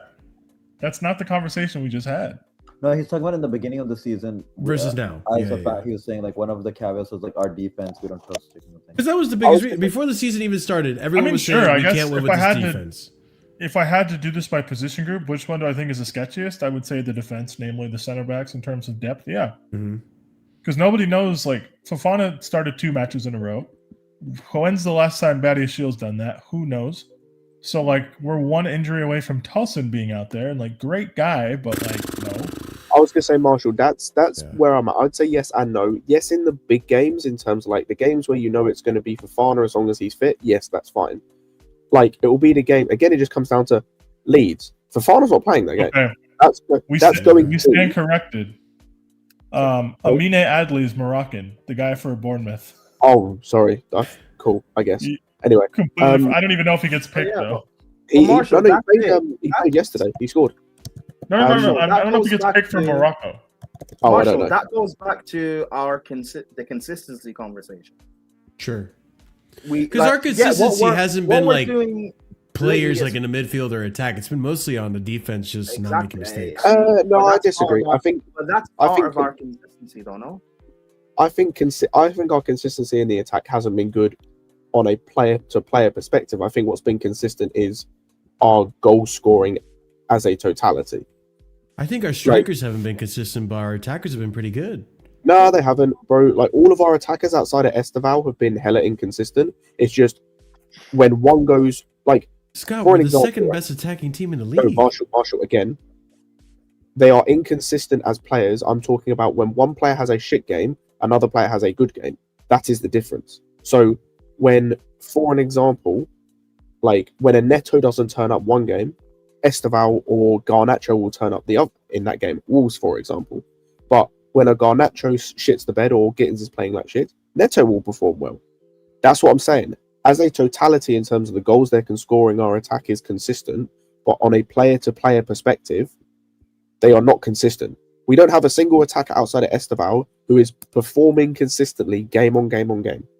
I mean, I feel like there's a little bit of nuance to what you're saying, because, for example, in today's game, I'm not gonna go ahead and say Neto had a shit game, but that just proves the point Scott is making.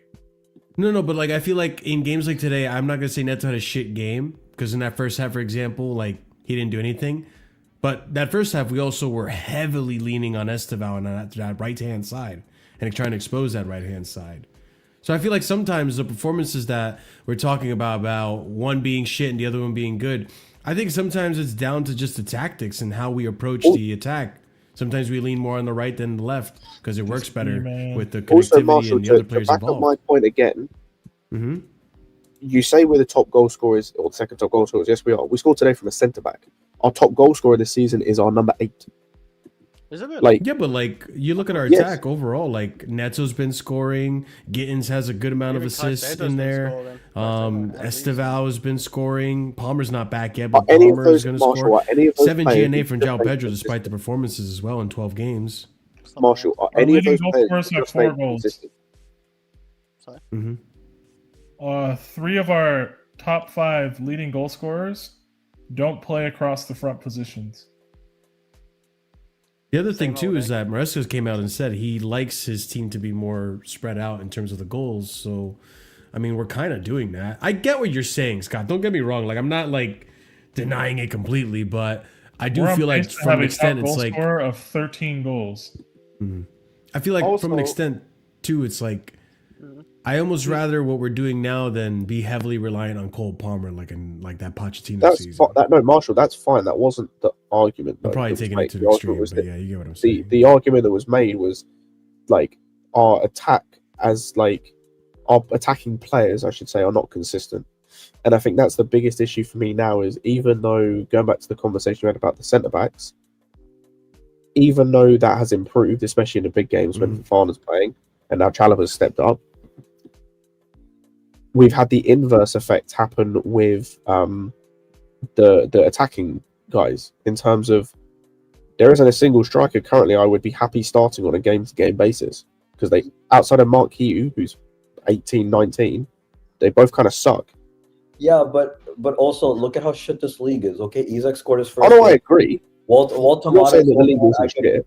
besides Holland, Walt Tomato is the only one as a striker who's been performing well. Whoa, respect to Igor Jesus, man. Don't do that. Oh yeah, you could say you mean no, you don't mean Igor Jesus, you mean Igor Thiago. Yes. Those oh, are you're right. You're right. My bad. Wrong one. Yeah. Wrong Brazilian. Yeah, wrong Brazilian. That's right. Holding one. Yeah, so you only have 3 good strikers actually in the league, right? Like João Pedro somehow has 4 goals and is tied with the 60 goal scorer in Jokeres and shit like that, and has more goals than Izar and Ekatike. So, and if you look at other attacking players, like it's the quality of the players in the league as well, right? Like we're in the league that we're in. It's not good. There's not a lot of great wingers. The wingers in the Premier League. Danny Welbeck's got 7, my boy. Yeah, he's 3rd, I think. Is he still 3rd, actually? Yeah. Yep. Yeah, he is. Yeah. Fuck it, no. That's what I'm saying. So, like, you could say our attacks are not good. I agree with you, but the league's attacks are not good. They're shit. Man. Would you guys believe you if I told you Richarlison scored more goals than all of our players? Yes, I would. Wait, this season? Because I looked that up the other day, and I would believe you. Also, do we not? Okay. Do we not factor in not having? Do we not factor in not having Palmer? No, we can. No, like, he's our best goal scorer. The general topic was debating consistency of the front players. Sure. Also, the reason I personally wouldn't is because of the comment Marshall said earlier of like we're no longer Palmer FC. If we're no longer Palmer FC, then No, Like, that's not. But that's not equating to the same thing. Yeah, we're not that's Palmer FC, but if you're still missing your best player, your main goal Yeah, scorer. like your I'm not main gonna call leader, your Man main City attacker. Holland FC. Actually, you are this season. I Yes. would. you are. Yes, You are. You are. They That are was the better worst than example you Holland could have given FC. me. Good job, Marshall. You What up, bro? I think that's okay to call them that. Actually, you found the one team whose second top goal Yeah, scorer. that's But like the no, but worst like example for without that. Holland, I'm Marshall, sure. Marshall, no, Marshall, you guys are right. they Actually, were never mind. Marshall. Never mind. I'm not gonna. You know what? I was Wait, wrong. wait, guys. I just want to Marshall, I'll be real. Don't. I know you tried, but don't help. Don't dig your I heels just in. want to give I'm Marshall wrong. credit. Yeah, He you can die somehow- on the hill if you want, brother. He somehow he was trying to make a point and somehow found the one team to make his point be absolutely fucking All right, worse. guys. They won their first game, Marshall. They won like their first game Yeah, without about Holland Palmer. scoring today. Yeah, and the funny thing is, Against Leeds. before the way- Holland scored the 2 goals, guys. the top goal scorer was 1 goal. after Holland. Marshall's. 1 goal. Forget what Marshall said. It's not related to my opinion. No. By the way, on a side note, I'm looking at looking at the top goal scorer list just cracks me up. Like the amount of players on 4, like this league, like CP's right. This league is cooked, bro. I'm seeing guys like Lucas Mecha and Callum Wilson is on the same amount of goals as Pedro Neto and João Pedro and Cody Gakpo and Eze and Mohamed Salah. Okay, go to Kakpo, man. He's been cooking for the Liverpool this season. Junior Krupi. I don't even know who that is. 4 goals. He's the backup Bournemouth striker. He started like 2 games all season. Hey man, it is what it is. Jaden Anthony has 4 goals at Burnley. Yeah, Zion Fleming has 4 goals. You know, that guy is actually terrible. I don't care how many goals he scores. In my heart, I know he's what bad. Fleming? How many goals has Yoko scored in the Premier League? That guy's actually bad. Yoko's got 6, I think, in the league. No joke. I played against people like in college and in my men's league that are better than him, and I know it. That chance he missed against us was disgusting. Oh yeah, that was terrible. I can give you, Bro, no pressure on his strong foot. Why did that end up in Rosette? Why does that? How did that happen? I understand on one thing. Like I get Esteval doing that today because it's on his weak foot. I can kind of understand it, but what Fleming did was actually disgraceful. Like he should go Also, to Esteval's running onto that at full speed, but like he Yeah. put his foot he through that. tested it down. He was eyes to eyes with Sanchez, just hit it like 40 yards over. What was that? That was actually terrible. Marshall, besides the attack, the one thing I can give you consistency on big and small games, because I know Scott said big games like Fofana. I'm gonna say it. The guy who got his song chanted that fucking, where he was shit and now he's mid and now we're happy That's about kind it. of a funny chant. Not bad. Sanchez has been doing his after the Man United bullshit. Wait, hold on. Stay silent if you've got a big head.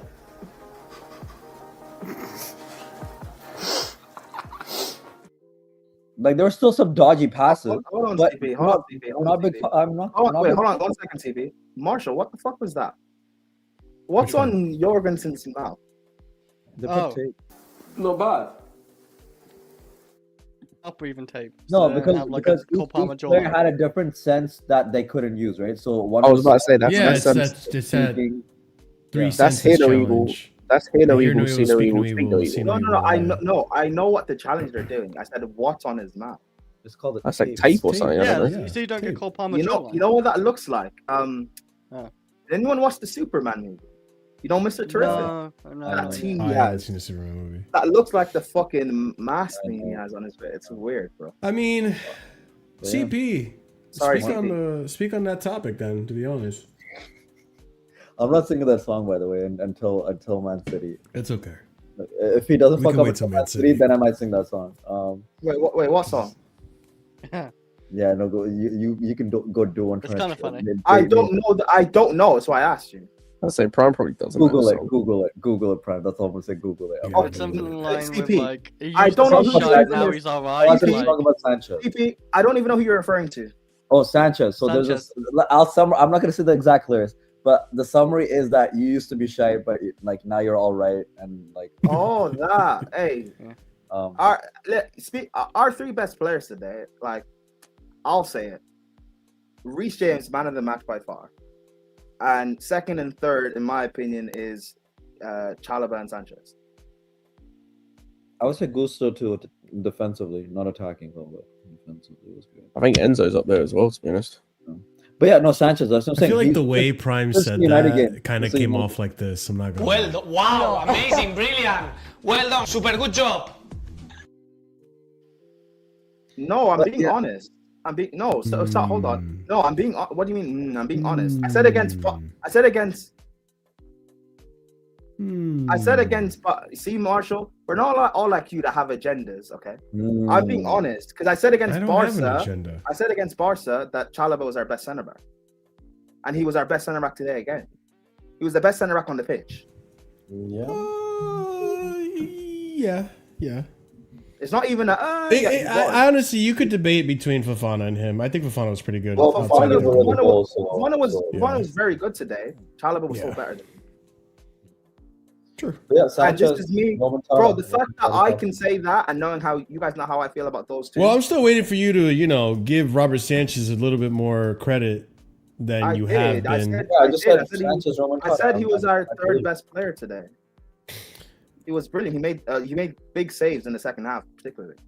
He was very good today. It was brilliant. Yeah, you wouldn't have said anything unless CP said something, though. I'm just saying, Not true.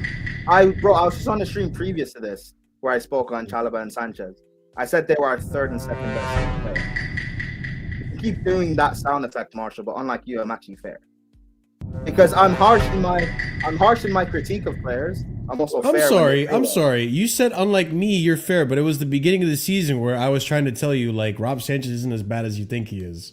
And you did a whole hour segment on this. But you were also because you were also trying to tell me that he didn't make a mistake for the Eze free kick against Palace. And he didn't. But he did. But okay. Anyways, regardless. Okay, can we start counting all of Donnarumma's mistakes then? The guy is supposedly better than him?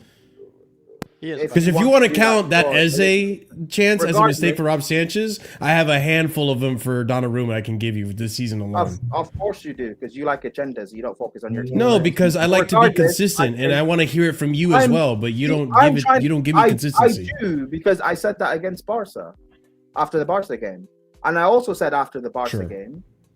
You can say sure, I did say it, but again, unlike Marshall, I'm actually fair. And I also said after the Barca game. Yeah, we'll see how many people believe that. I don't care about what other people think, unlike you. Sure. But regardless, I also said after the Barca game that how well those two in particular, and also our defense as a whole, has been performing. That regardless of my opinions on those two players, they're performing well. I've got to take my foot off their neck a bit and just let them play and see how it pans out. I said this also when. Back in 21 with Tuchel after the Atletico Madrid first leg, I said just let the defense play and see what happens. So now I've got to be fair. I can't keep saying that fans should stop jumping on Maresca after every little mistake. I've got to be fair with them. So if those two if something happens against Leeds and they make a little mistake, I'll be critical, sure, but I'm not going to put my foot on their neck. I'll just let them play for playing versus Leeds, brother. No, Sanchez will. Oh, well, Sanchez, we can get mad at him all we want, but at the end of the day, nobody thinks Jorgensen is better.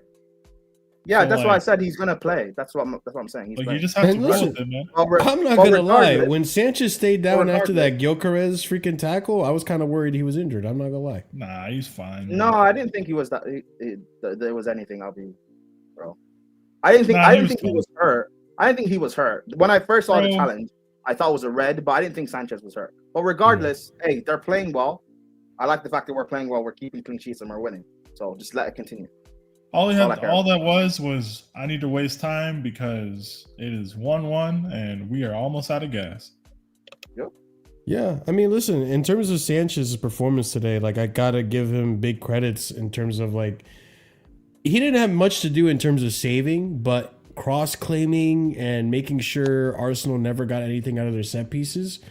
Dude, the dude was pivotal. The dude was fantastic. Maybe there was one chance where I'm like, Sanchez, you couldn't grab that. Why'd you have to punch it? But it didn't, it didn't but it made sense. He had to. Bro, their corner routine, and to be fair, maybe it helps not having Gabriel, but these Arsenal fans told us that he can't pay. This guy, bro. What? What? I told you this. I told you this 2 weeks ago. We had an hour and a half debate about Declan Rice being world class. I'm like, you were giving him so much credit for the corners. I was like, yeah, sure, you can give him credit for the corner taking, but Gabriel's a big part of that. No. Now look what happened with their set pieces. No Gabriel, no Party. You were discrediting him in total.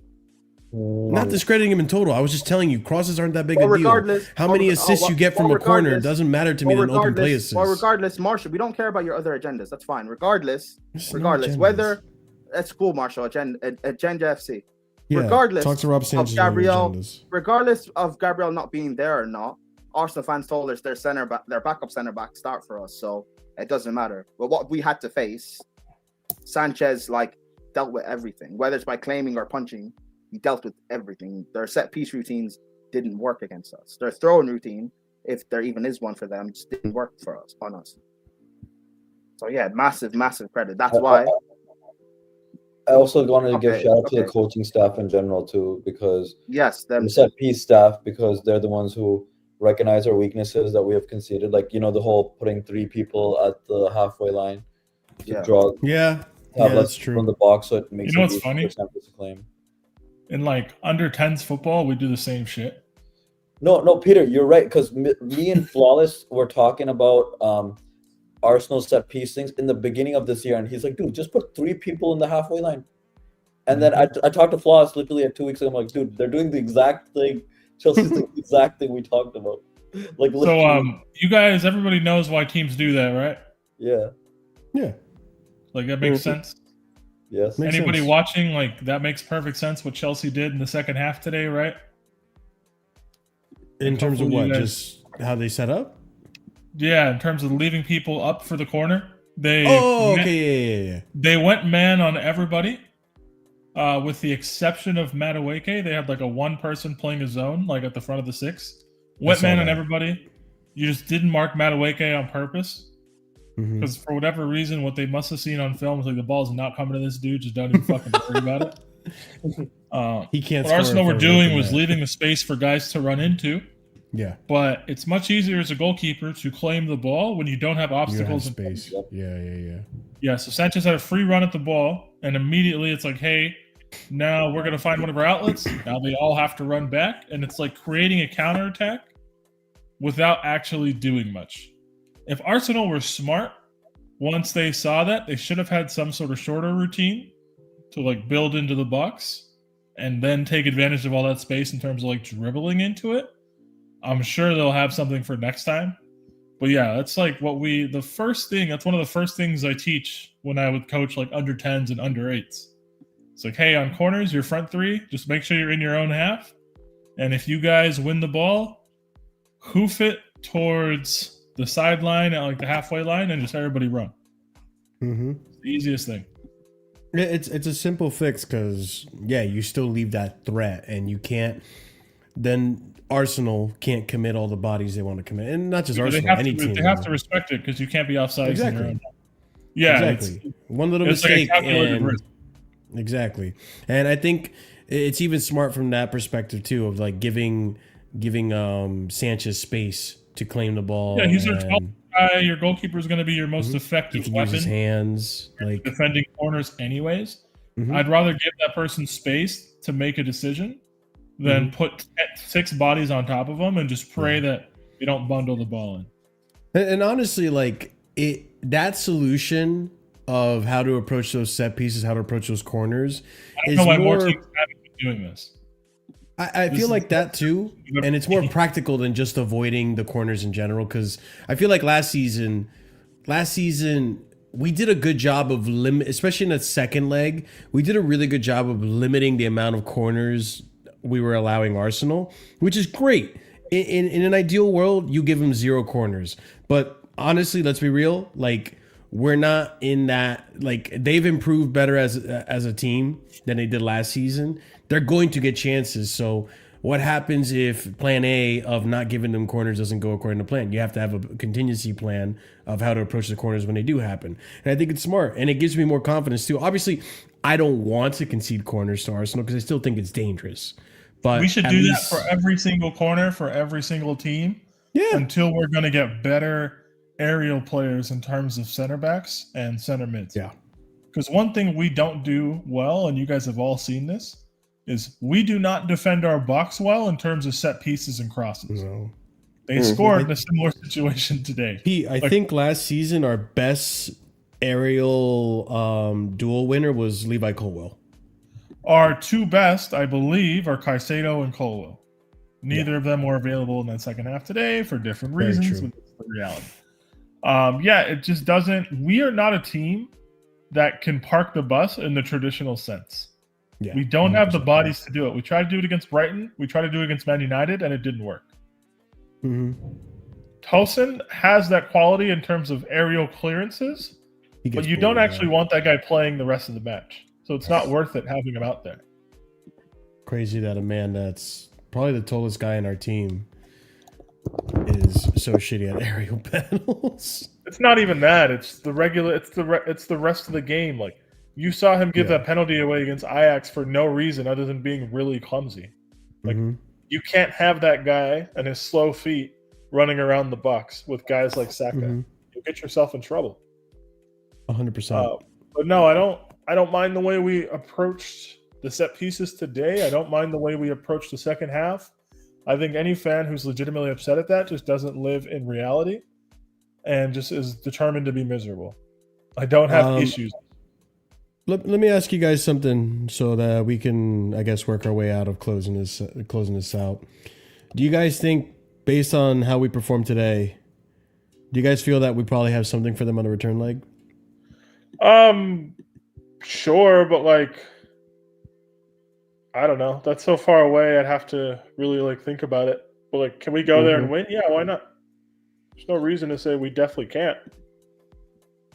Scott, you got more confidence? Yeah, it's also one of those things of I don't know when the return leg is. February 28th. Yeah, that's not that bad. Yeah, plus we don't know how the two teams are going to look different at that point of view. Assuming they're mostly the same. Because I think both us and Arsenal are going to have quiet transfer windows in January. Potentially, but even then, if they have both Saliba and Gabriel back, I think it will look a lot different defensively than it did today. Okay.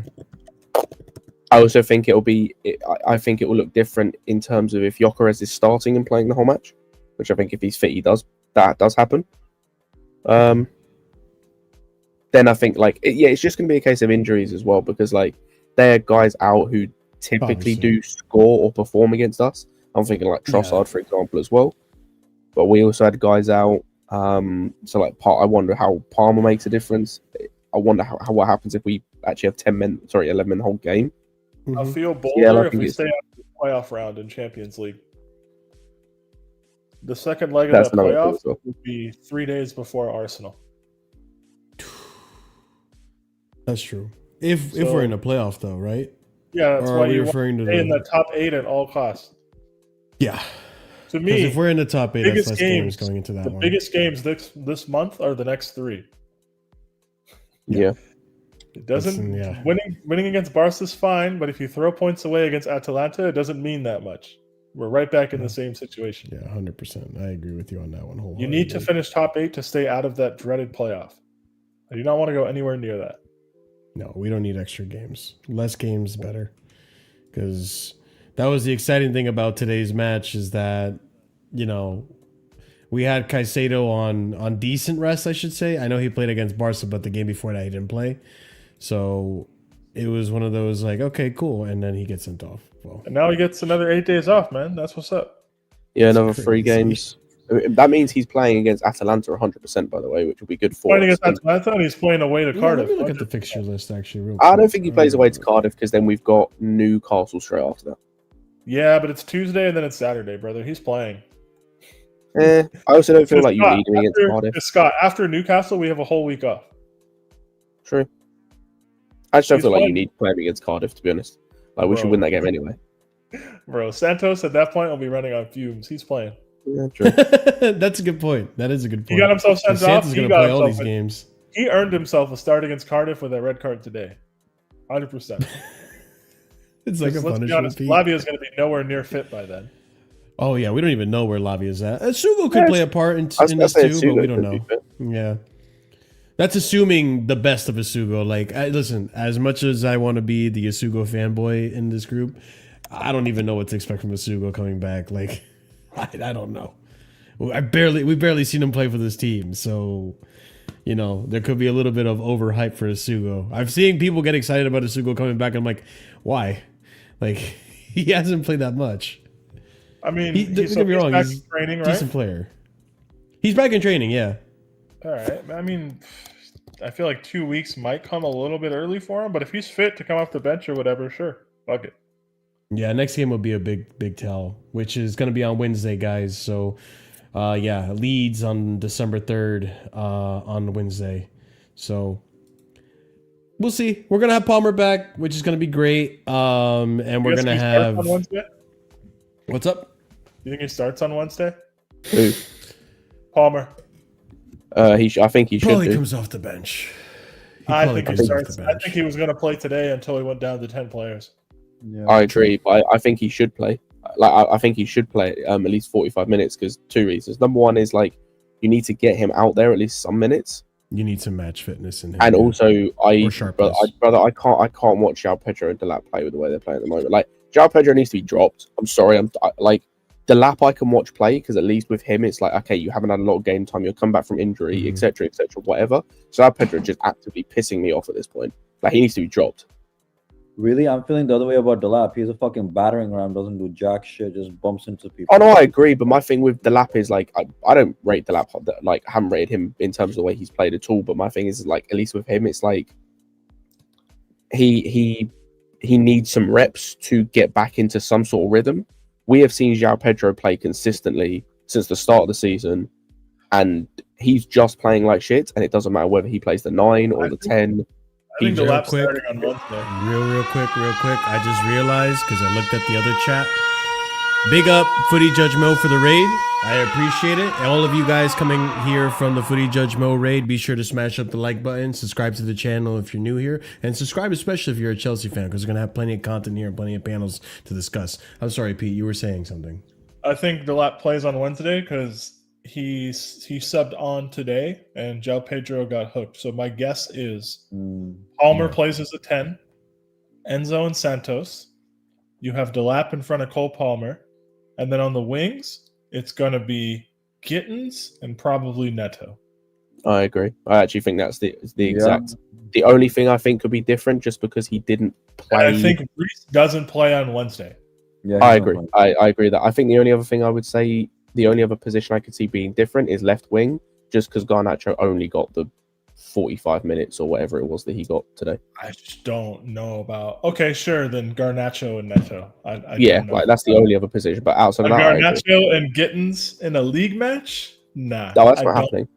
I don't think that's happening. But no.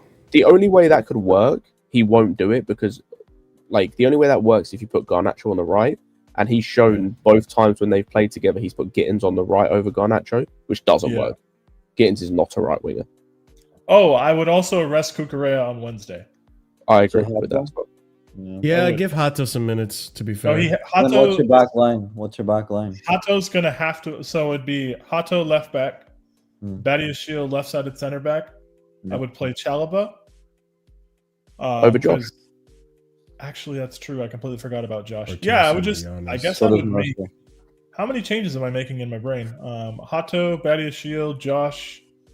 Garnacho, Palmer, Delap, Santos.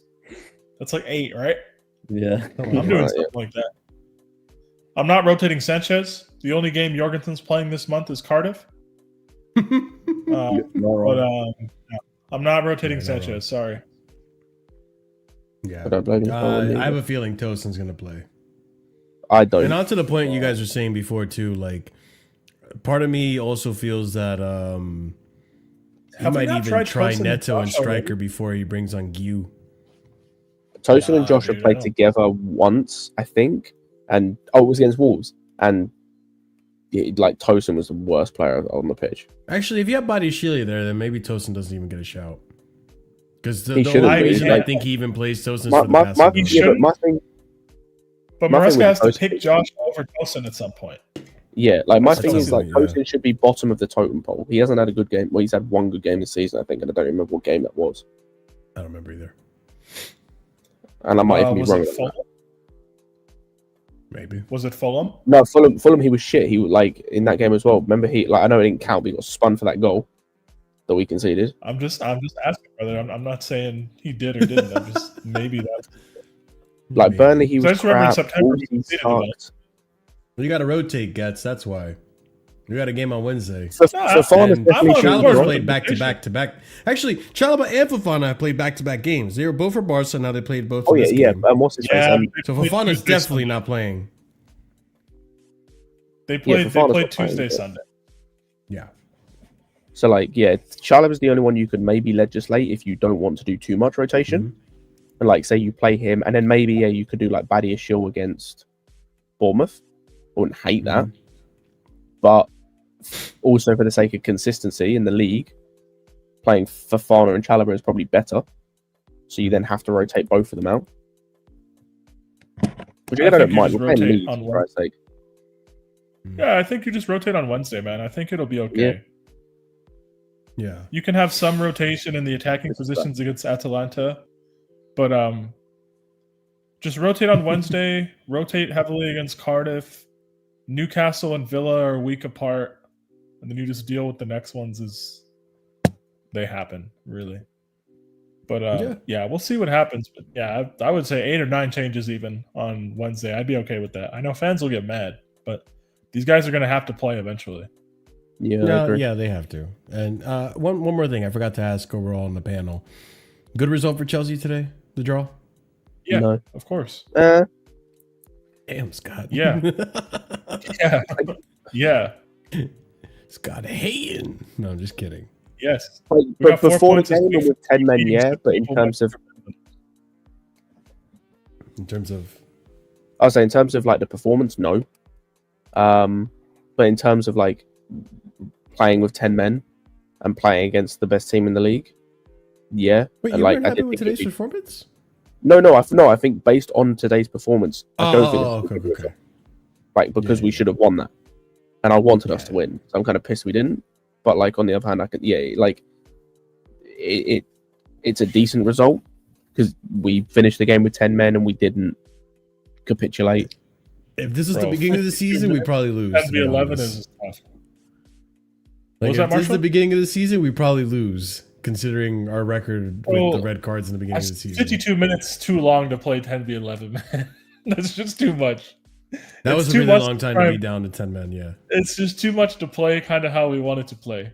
Mhm. Like, I don't know. I'm not upset at that result. Although at the beginning of the week, I said, you don't have to win both, but you can't lose either one. And you have to win at least one of them.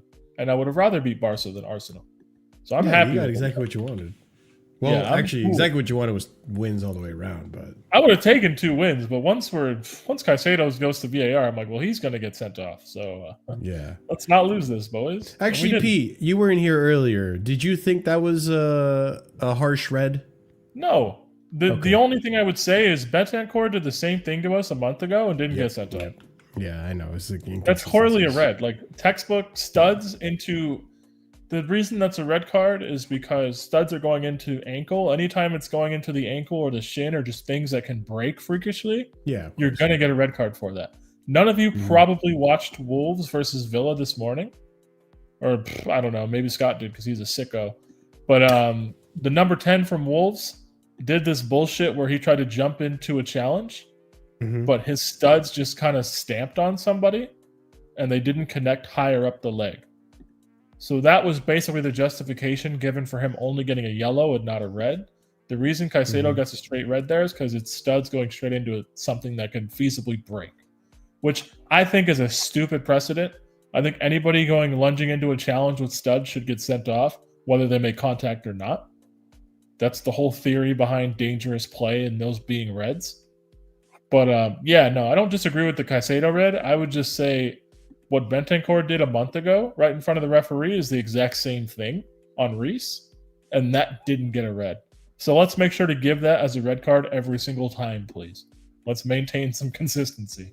Yeah, I wouldn't have as much of an issue with the situation if it was consistent. So yeah, it's like, wait, we just had that happen to one of our players, and he didn't get sent off. Yeah, no, 100% agreed. Different refs, whatever. Yeah, agreed. All right, boys. Unless there's anything else you want to bring up, I think it's time to call it a wrap. Any final thoughts? Nah, man. Another cup final on Wednesday, and we keep going. You're laughing, but it's not gonna be fun. We gotta treat it all like a cup final. You're right. It's not gonna be fun if we don't win. Last time we went there, we lost like 3-0, I think. Oh boy, Ellen Road, man. Ellen Road. Yep. Yeah, we haven't had fun at Ellen Road. Yeah. Yep. Was that when Conor Gallagher got sent off, or was it Conte? I don't remember. I thought it was Koulibaly or somebody. Someone got sent off for some bullshit. I think it was Conor Gallagher. No, I don't remember. But was not a good time. But yeah, ladies and gents, we're gonna raid out to Lee Gunner because we got Chelsea fans over there. CB, I think Lewis was there a second ago. And you know, we just want to show up and banter a little bit and show some support for the Chelsea fans in there. So copy and paste the raid messages right there for y'all. Be sure to let them know where you're coming from. We'll be back again Wednesday to react to the match. I'm going to figure out a way to do the call-in show this week. I'd probably move it to Thursday instead. So keep posted for that. Obviously, then we'll be back again for the game on the weekend to react to that. If it's not on Sunday, then Sunday will be a Casually Chelsea show. Also got to figure out a way to get that in there as well. So jam-packed schedule, plenty of content to come on the channel, so be sure to be on the lookout for that. Hit the bell notification so you're notified whenever we do go live. Also subscribe to the channel, help us get to 5K subscribers. Big surprise for the channel once we hit the 5K mark. So help show support and love by hitting that subscribe, smashing the like, hype up the video too if you have some hype points. Helps out with the YouTube algorithms and getting us into that hype playlist or hype list there. And last but not least, memberships. There's 4 different tiers starting at 99p, and at the very second tier, which is proper casual and higher, you get shout outs at the end of every show.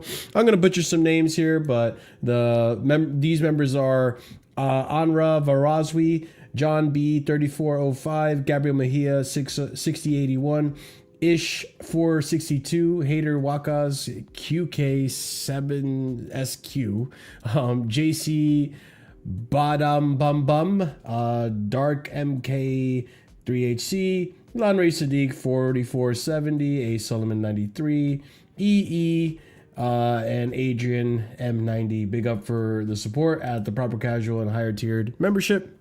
And big up to everyone else who's been supporting the channel as well at the other tiers. So we'll be back again, like I said, Wednesday. Stay tuned. Be sure to be here for the streams. Plenty of content to come. And yeah, listen, a good result. When you think about the circumstances, down to 10 men at home. We're still 6 points off the top. Plenty of games to go in the season. So big up to every single one of you. Copy and paste the raid message. We'll see you over on League Under Stream. And until then, stay casual. Have a good night and peace.